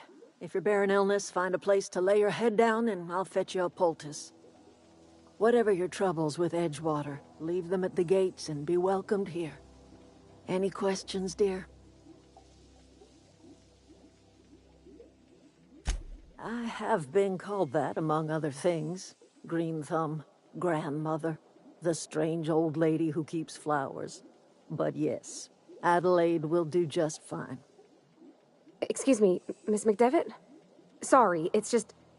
You got such pretty trees in here. Why, thank you. You're Robert's girl, aren't you? I remember when you were but a sprout. Thomas speaks of you often. Are you staying long? You should try some of my tobaccorn tea. I brew it in an old spittoon, but it's been cleaned. No, dear. The garden belongs to us all. Life is the gift of the universe. and the universe yields its bounty equally, absent of prejudice. The soil around the Vale went sour years ago, but I found a way to sweeten it back up. The secret recipe is a little bit of elbow grease, a dash of love, and a heaping pile of special fertilizer.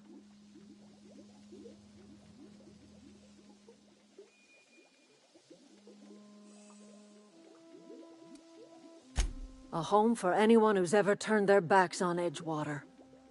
A home for those of us with nowhere left to go and nothing to lose. So, like the spores of the puffball, cast on the wind and alighting on fresh soil, we put down new roots.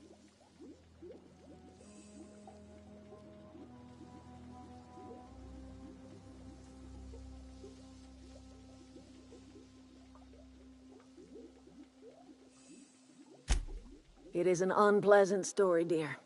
But the short of it is that sometimes one wakes up and realizes the place that was once her home for much of her life has changed. The home in which we spent our lives has left us behind, and so we must move on. And that is as much as I will say on the subject. Reed Thompson, you here on behalf of that cold-eyed reptile? Let's hear it. What's Reed's idea of peace, then?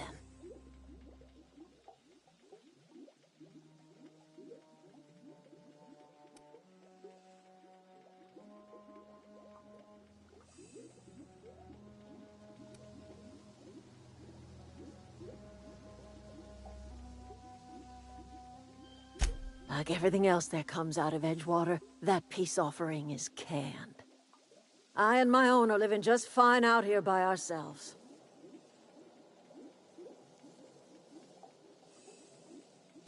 He would do such a thing. The question is, why would you agree to his plans?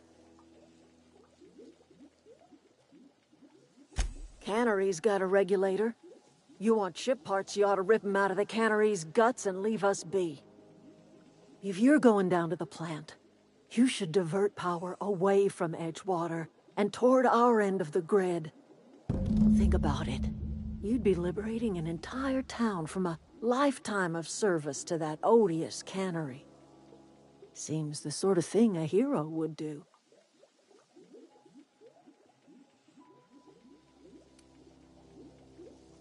You've seen that miserable excuse for a town with your own lamps. Hollowed out workers laboring their lives away at the cannery, living off whatever scraps Spacer's Choice throws them. You know that's true, don't you, Ms. Holcomb? Your father died of overwork. His heart gave out. He was tired all the time, sure, but he was old, ma'am, and he raised me all by his lonesome. Look what they did to this child. Lost her family to the company, and still she defends them.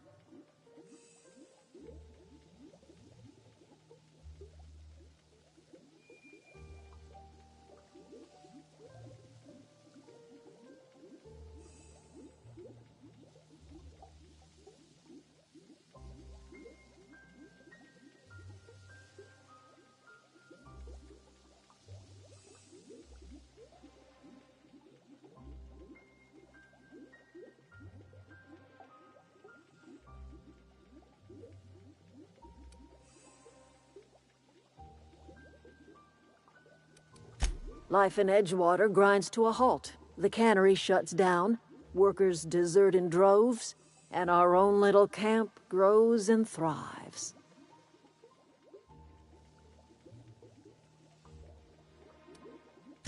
You bring power to Reed's town and you'll be killing us. Reed knows it. He's counting on it.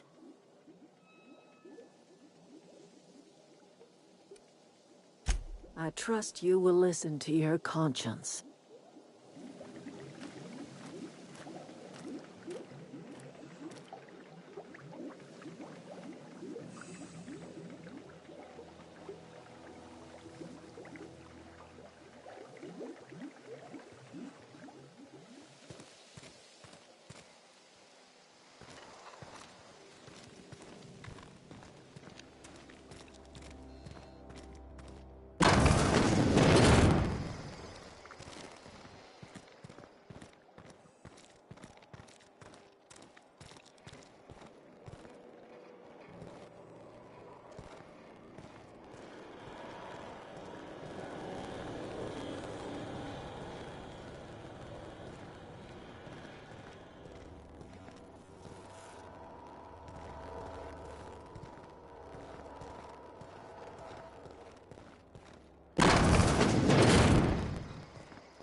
Zoe? Yeah, we were pretty close. Not like her to go loping off.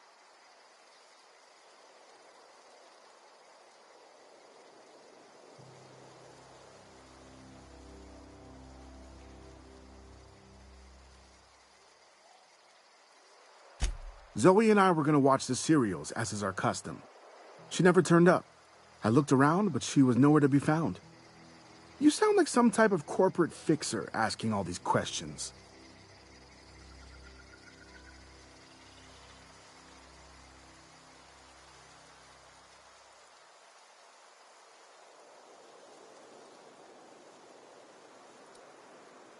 Zoe was always obsessed with this serial. Masked Marketeer. A scion of Byzantium turns to banditry and teaches his marauder companions the wisdom of free market economics. Shame she up and vanished when she did. I had a surprise lined up for her.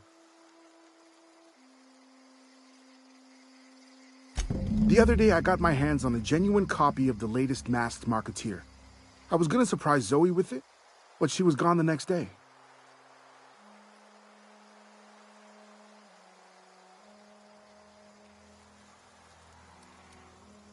Can't say I recall Zoe ever acting strange.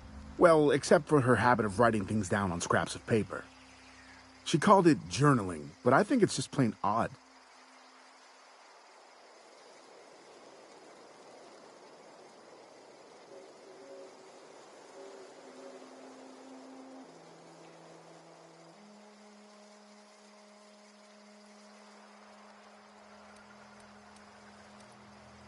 Hey, I got time. Fresh off the limb, and that includes canid meat.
Something you need?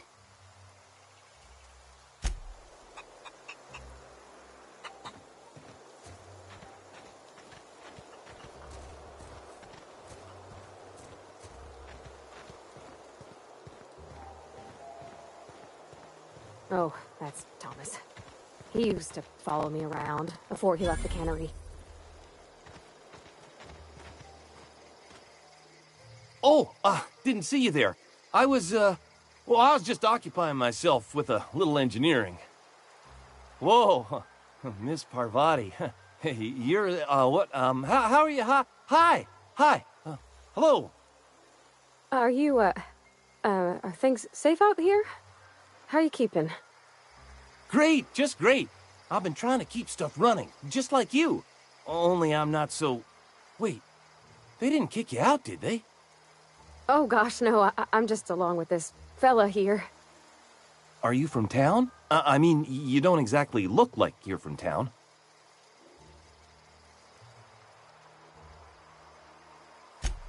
Sorry, I just wasn't sure if you were from town or if you were one of us. Something's been chewing at me, you see. Fact is, I've been, well, lying. To everybody here. Camp thinks I'm a mechanical genius, but I couldn't fix a busted chair.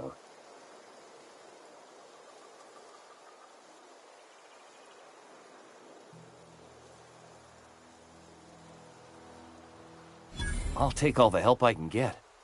I set my mind to learning the craft of the engineer, you see. I want to make something of myself. You ever heard of the Young Spacer's Guide to Mechanical Engineering? Comes in a set of 3. If I had my hands on one of those data pads, I could teach myself the ins and outs. Those are good. My dad kept a copy with him when he was working in the cannery. I know the old community center kept a copy. Should find another one back in town. If you could find me even one of those pads, I'd be greatly obliged. No kidding! Really? Well, which one? Look at that! Building a computing machine out of Spectrum potatoes, a primer. I'm just glad it survived all these years. I appreciate you going through all that trouble. In fact, I put aside something special, on the off chance that somebody'd search out those data pads for me.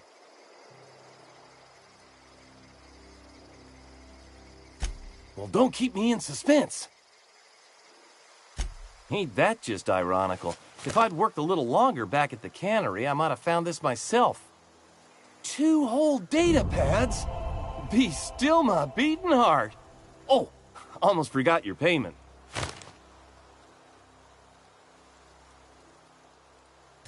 Sure, I'd be glad to take them off your hands.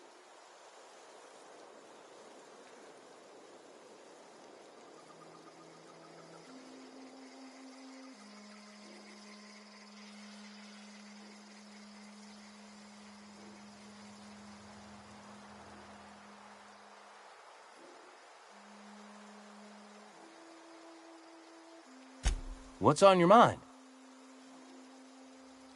Couple months. This camp's my home. People you see milling about, they're my family. At least I think of them that way. I owe them my life. Would have died in the wilderness if they hadn't chanced upon me, starving and delirious. We all left the cannery for one reason or another. Me? I was let go. Mostly on account of my incompetence. I mean, I was incompetent. I couldn't even survive on my own. Grace found me, Adelaide took me in, I've been on my feet ever since. You weren't incompetent. You just didn't fit the cannery. Not like here. This place had a U-shaped hole, and now it doesn't. You could stay, you know. Here. I'd be happy to... we could really use... this isn't coming out right. If you want, Adelaide would make a place for you.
you're hungry, Stefan's got supplies.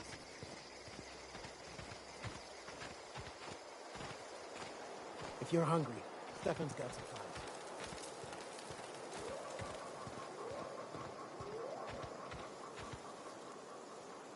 If you're hungry, Stefan's got supplies.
peep from me.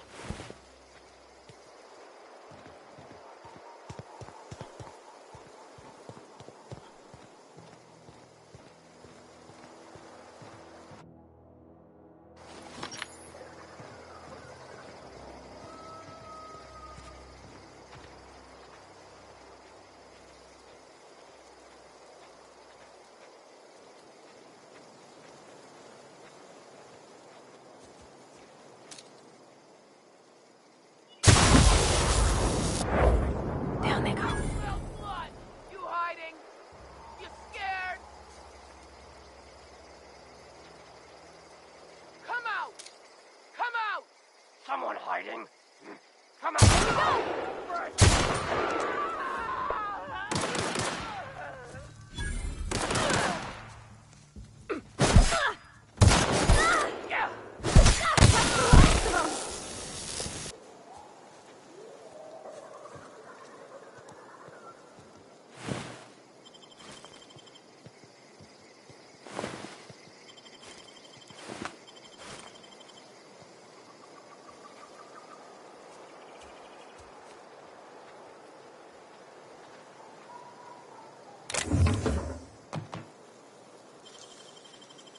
That was quick.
I don't know anybody who ever came out this far.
Wow, you crossed them all off, like some sort of heroic accountant running down a list.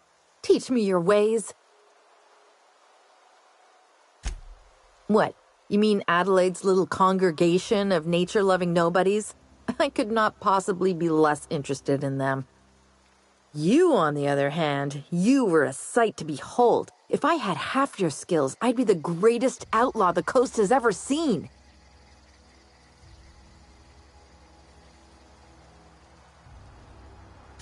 Why? Adelaide wants me back on garden duty or something? Thanks, but I'm not going anywhere. This is where I belong. I doubt that. Nobody in that camp really cared about me.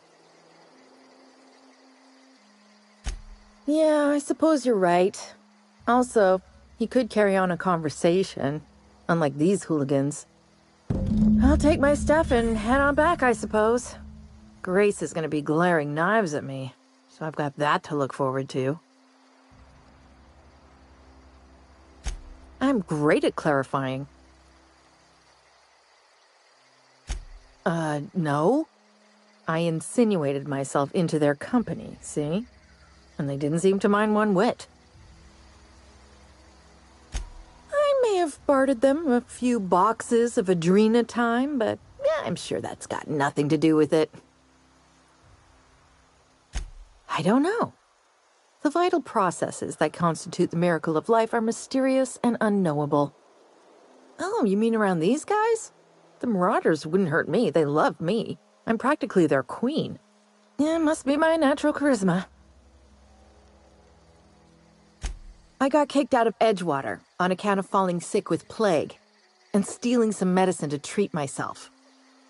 I'd heard some outlaws set up camp in the botanical labs. I decided to throw in with them, seeing as I always wanted to be an outlaw myself. Instead, what do I find but a bunch of former workers camped out around a greenhouse? I couldn't just go back to the cannery, so I was stuck with them.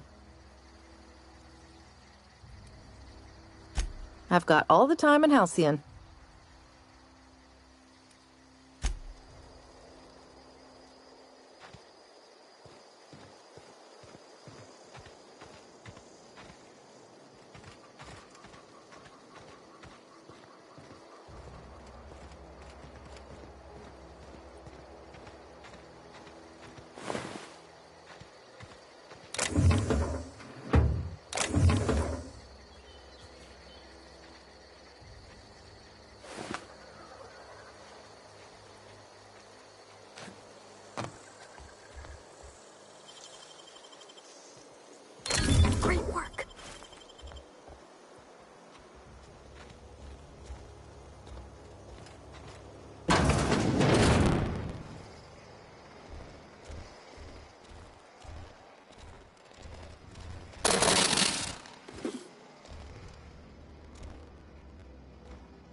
What is it? We didn't always get along, but I'm glad to know she's safe. What happened, anyway?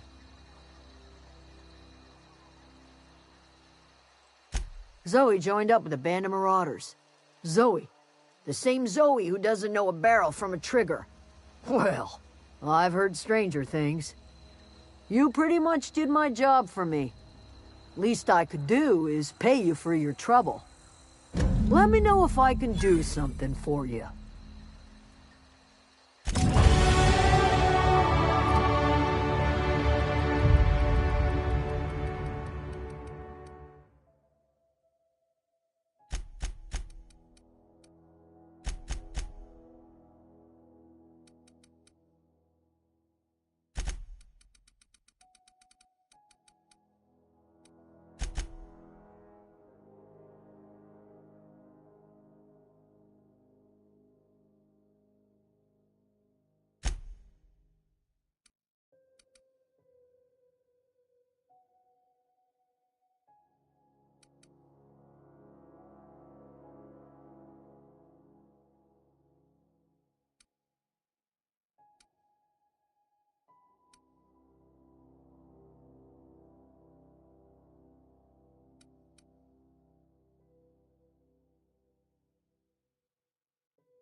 noise.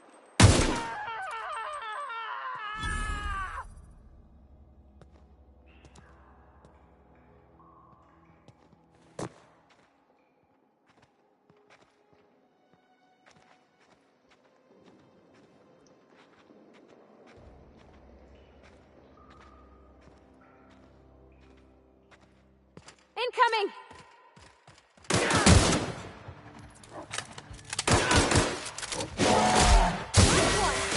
Got him all.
we go!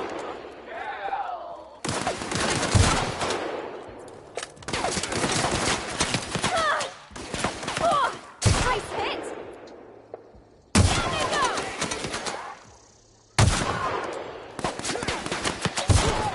That's the last of them!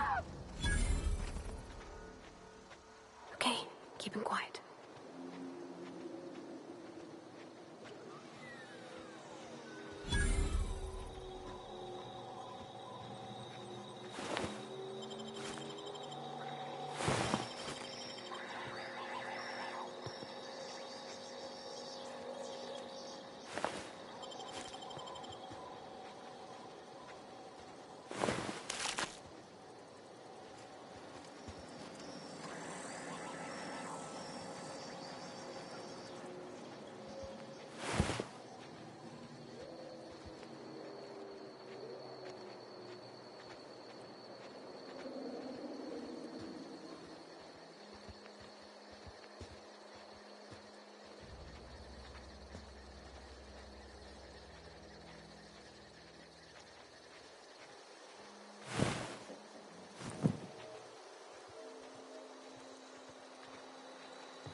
Where are we headed? He's just interested in fixing stuff. He always used to follow me around, asking me to explain what I was doing. Like a puppy, kinda.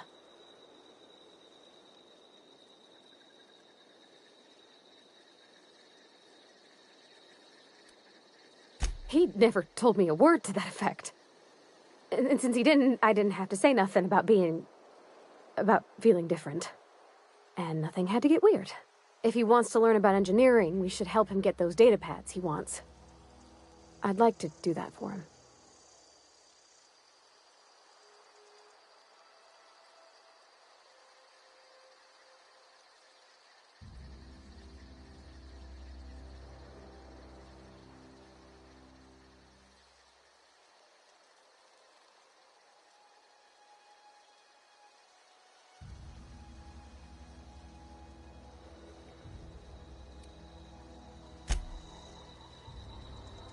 Where are we headed?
Sometimes I wonder what I'm doing with myself.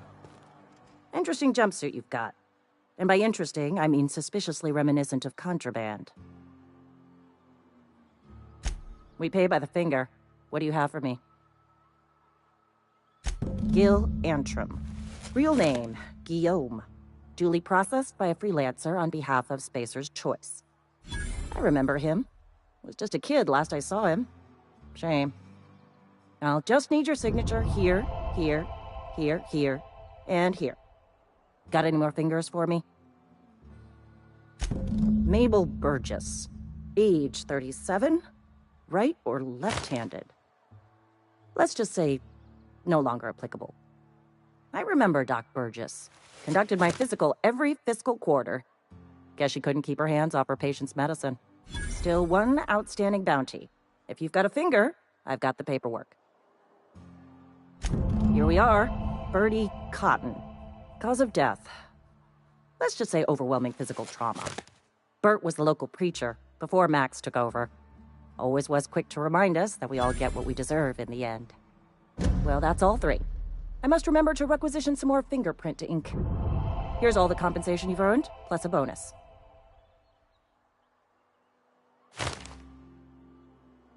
You've done such a bang-up job hunting down our former workers that I thought it only proper to deputize you. Congratulations. Let me stop you there. It is official Spacer's Choice policy that all Marauders, regardless of prior affiliation to the Spacer's Choice brand, no longer qualify as our people.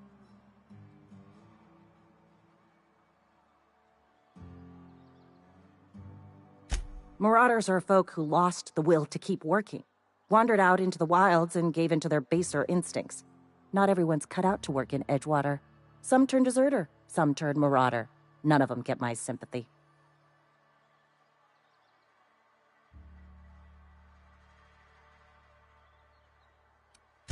Everybody likes Adrenatime. It is the finest medical drug ever developed by Spacer's Choice. Much better than that crap anti-Cleo pedals. Sure, a little too much Adrenatime can bring out the violent animal in you, but if overdosing on Adrenatime turns you into a lunatic, you have only yourself to blame.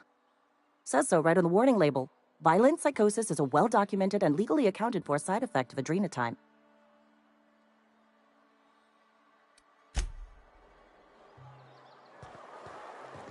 Wish we had some better rations. Nothing I can do about that.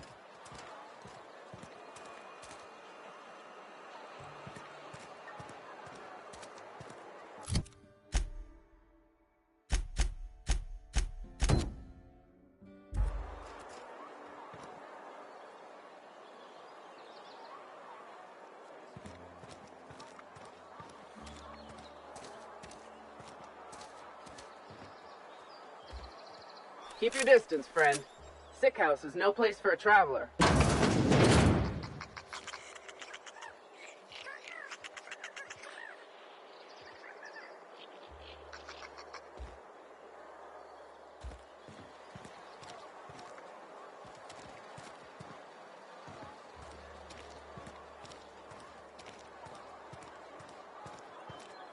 Another day at the cannery. Don't go knocking your work. At least we've got work.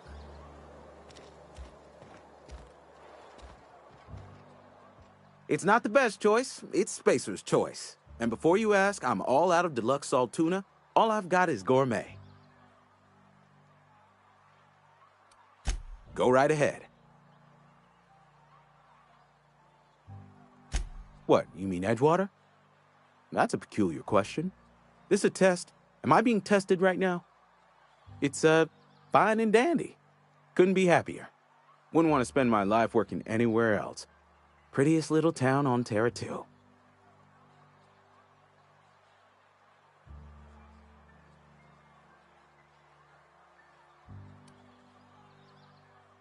I have every reason to be. I caught a real break working in a place like this. I don't get paid for banter. Was there something you needed? Music to my ears.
It's not the best choice. It's Spacer's choice. Music to my ears.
Heard you've been taking down marauders.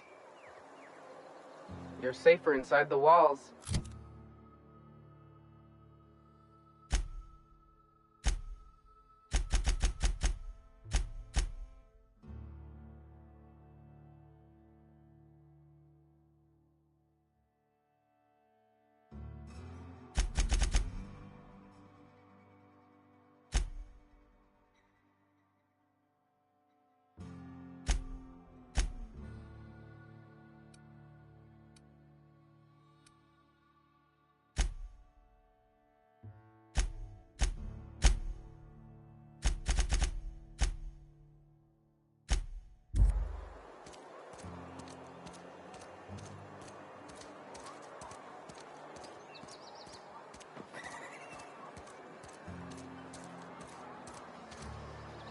Heard you've been taking down marauders.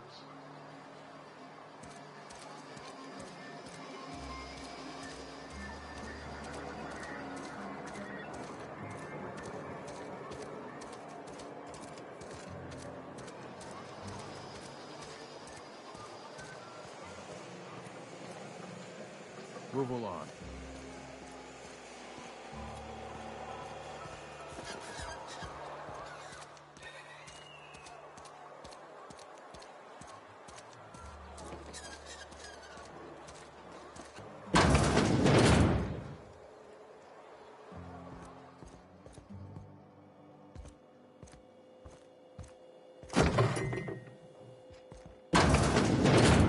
My dad's... It's an office. Just my office. Where are we headed?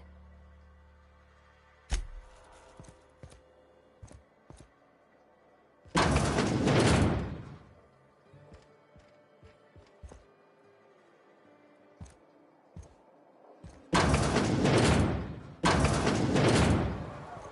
don't like coming out here. People on the street stare.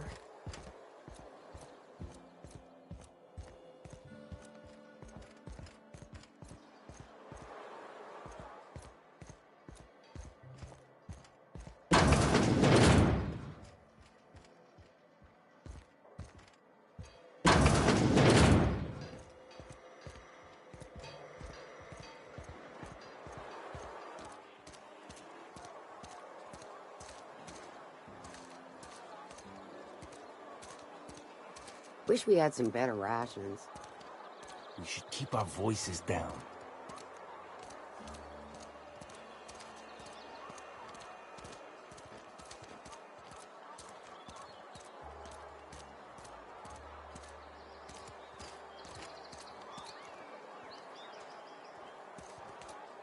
Another day at the cannery. Don't go knocking your work.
You think corporate's ever gonna visit?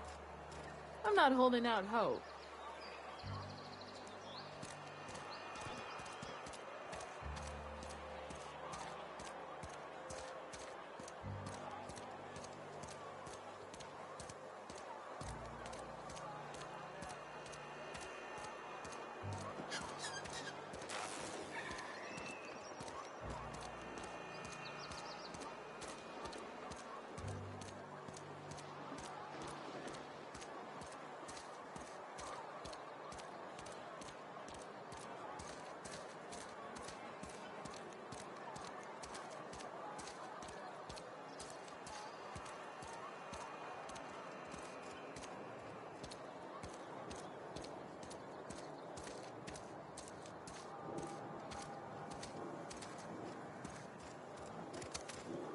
Not a peep from me.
some sort of freelancer?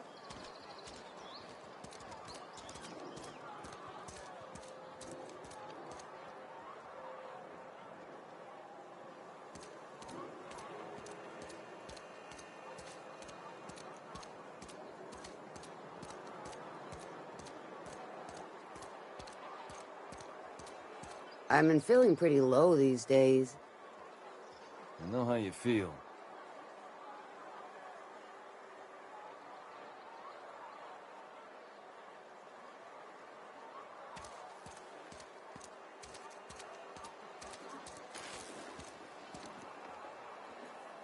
I appreciate what you've done, but we shouldn't be seen together.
always wanted to poke around in here.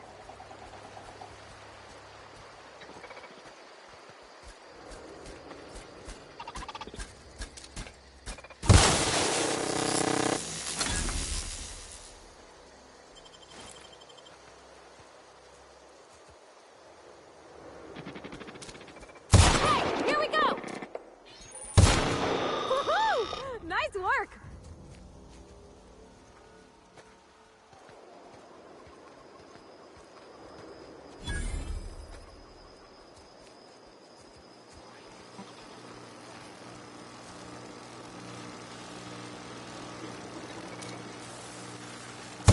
Here we go! Nice one!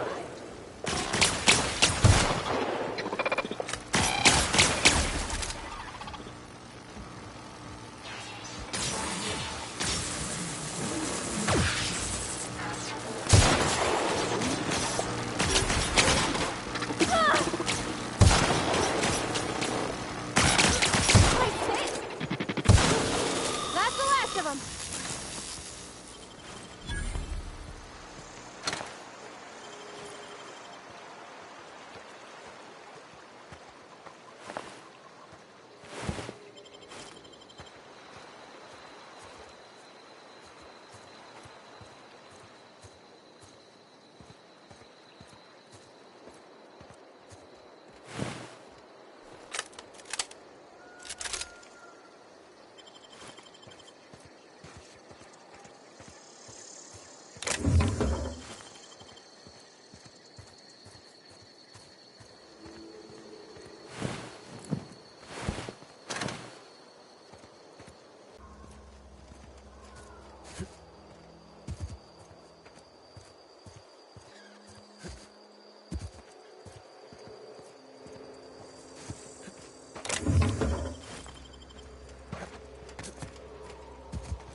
The control room should be off to the right.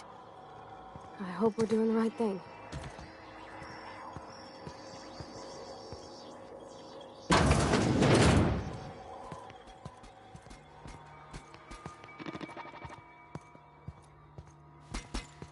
Incoming! Here we go!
Processing data. Wow, not even a scratch!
not real. You're not real.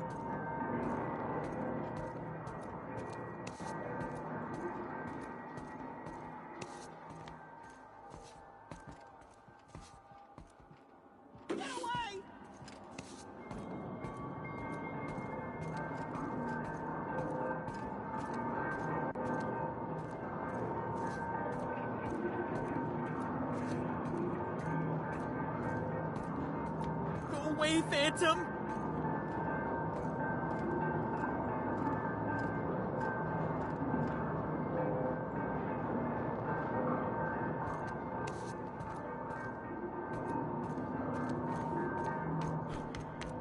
Get away!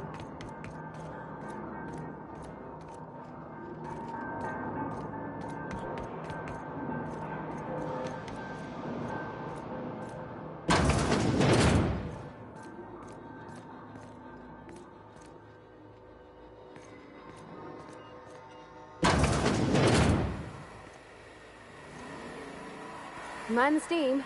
You're liable to get scalded.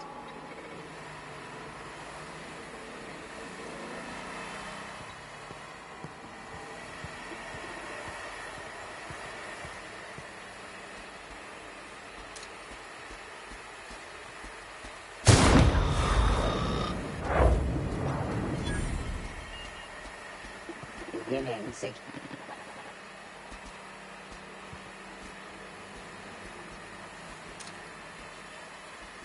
Here we go! Don't mess with us.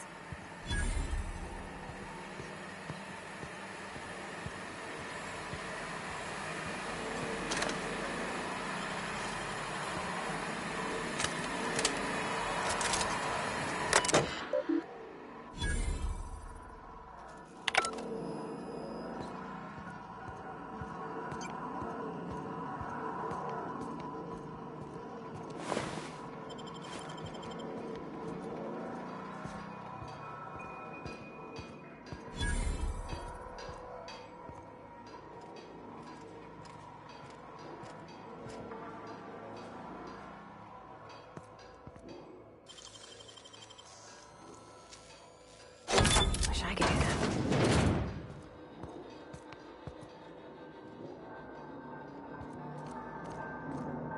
You're not real. You're not real.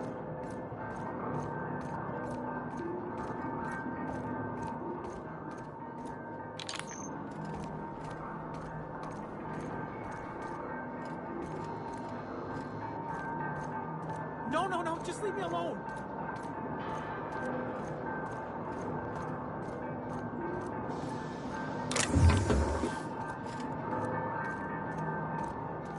No, no, no, just leave me alone.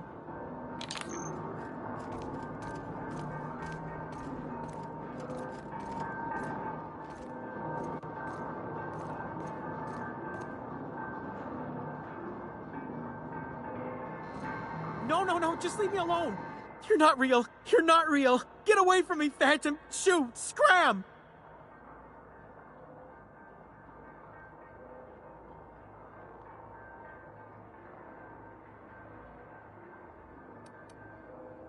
Most people? But I'm the only one left. No. Remember your first rule, Higgins. No arguing with the Phantoms.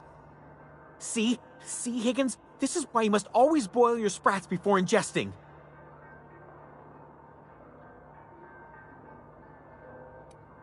Clearly, I mistook you for one of the phantoms of my imagination, which terrorized me on occasion. Chester D. Higgins. The D stands for definitely not insane.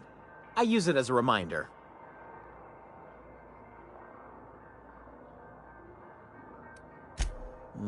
Hard to say.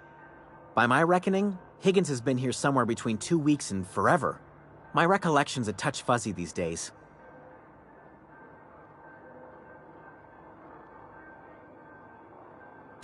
Oh, Higgins has been many things over the years. Sprat Wrangler, Saltuna Critic, Aetherwave Personality, Chairman of the Board, Galactic Defender, Sisty Pig Tycoon.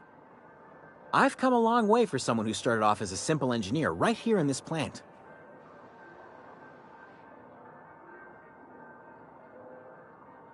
I specialized in automechanicals, drones, sentries, repaired them, maintained, upgraded, Did it all from my old workroom just over in the next section.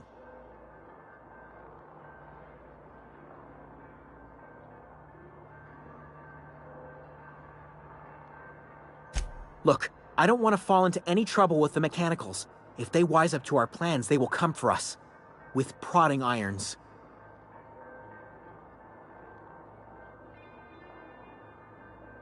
You know, you remind me of myself back when I was an intergalactic adventurer.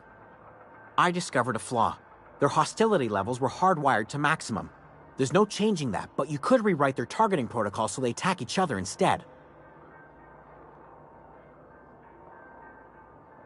Yes, that's exactly it. I see you're also versed in the noble art of mechanical engineering. There's a behavior control terminal in the other room. It should have options to change how the mechanicals act, including whom they shoot at. Oh, that reminds me. You'll need my passcode to access the behavior control terminal. Here, let me just write it down for you.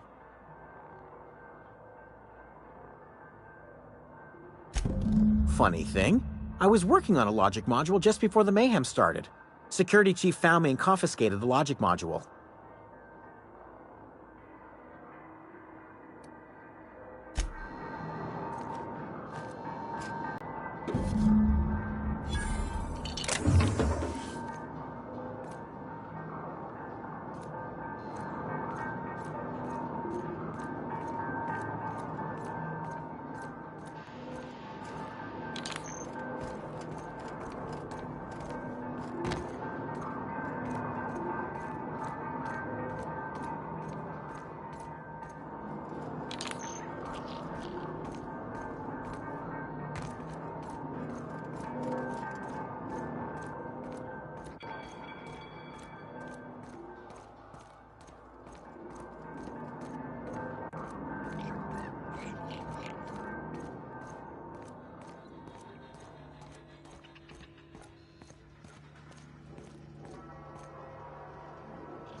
Bring us honor, soldier.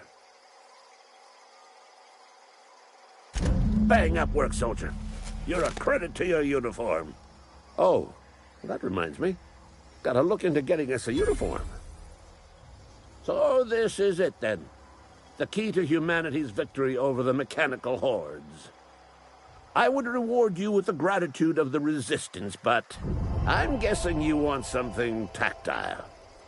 So here's a couple of bits for your trouble, and a little something to remember me by.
Ready when you are.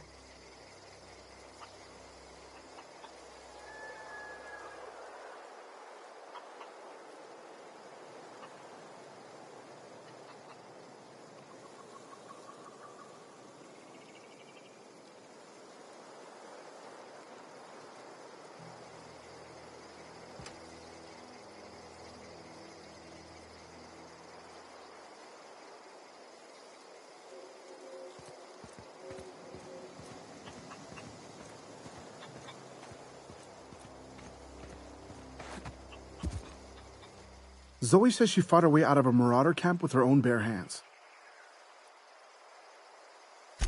Fresh off the limb, and that includes canid meat.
Anything else I can do for you?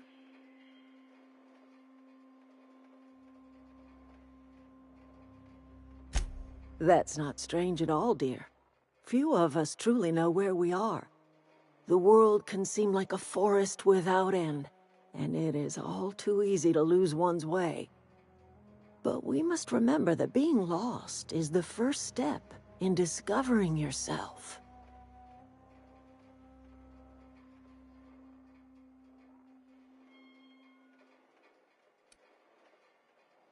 Glad I could help, dear. A sadness of the heart brings sickness upon the whole body. Are you not feeling well? Ought to lay your head down if you're running fever.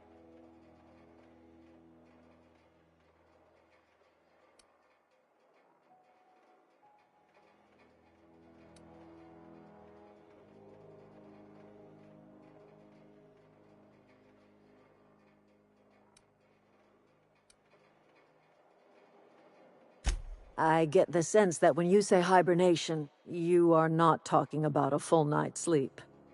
Where did you say you were from?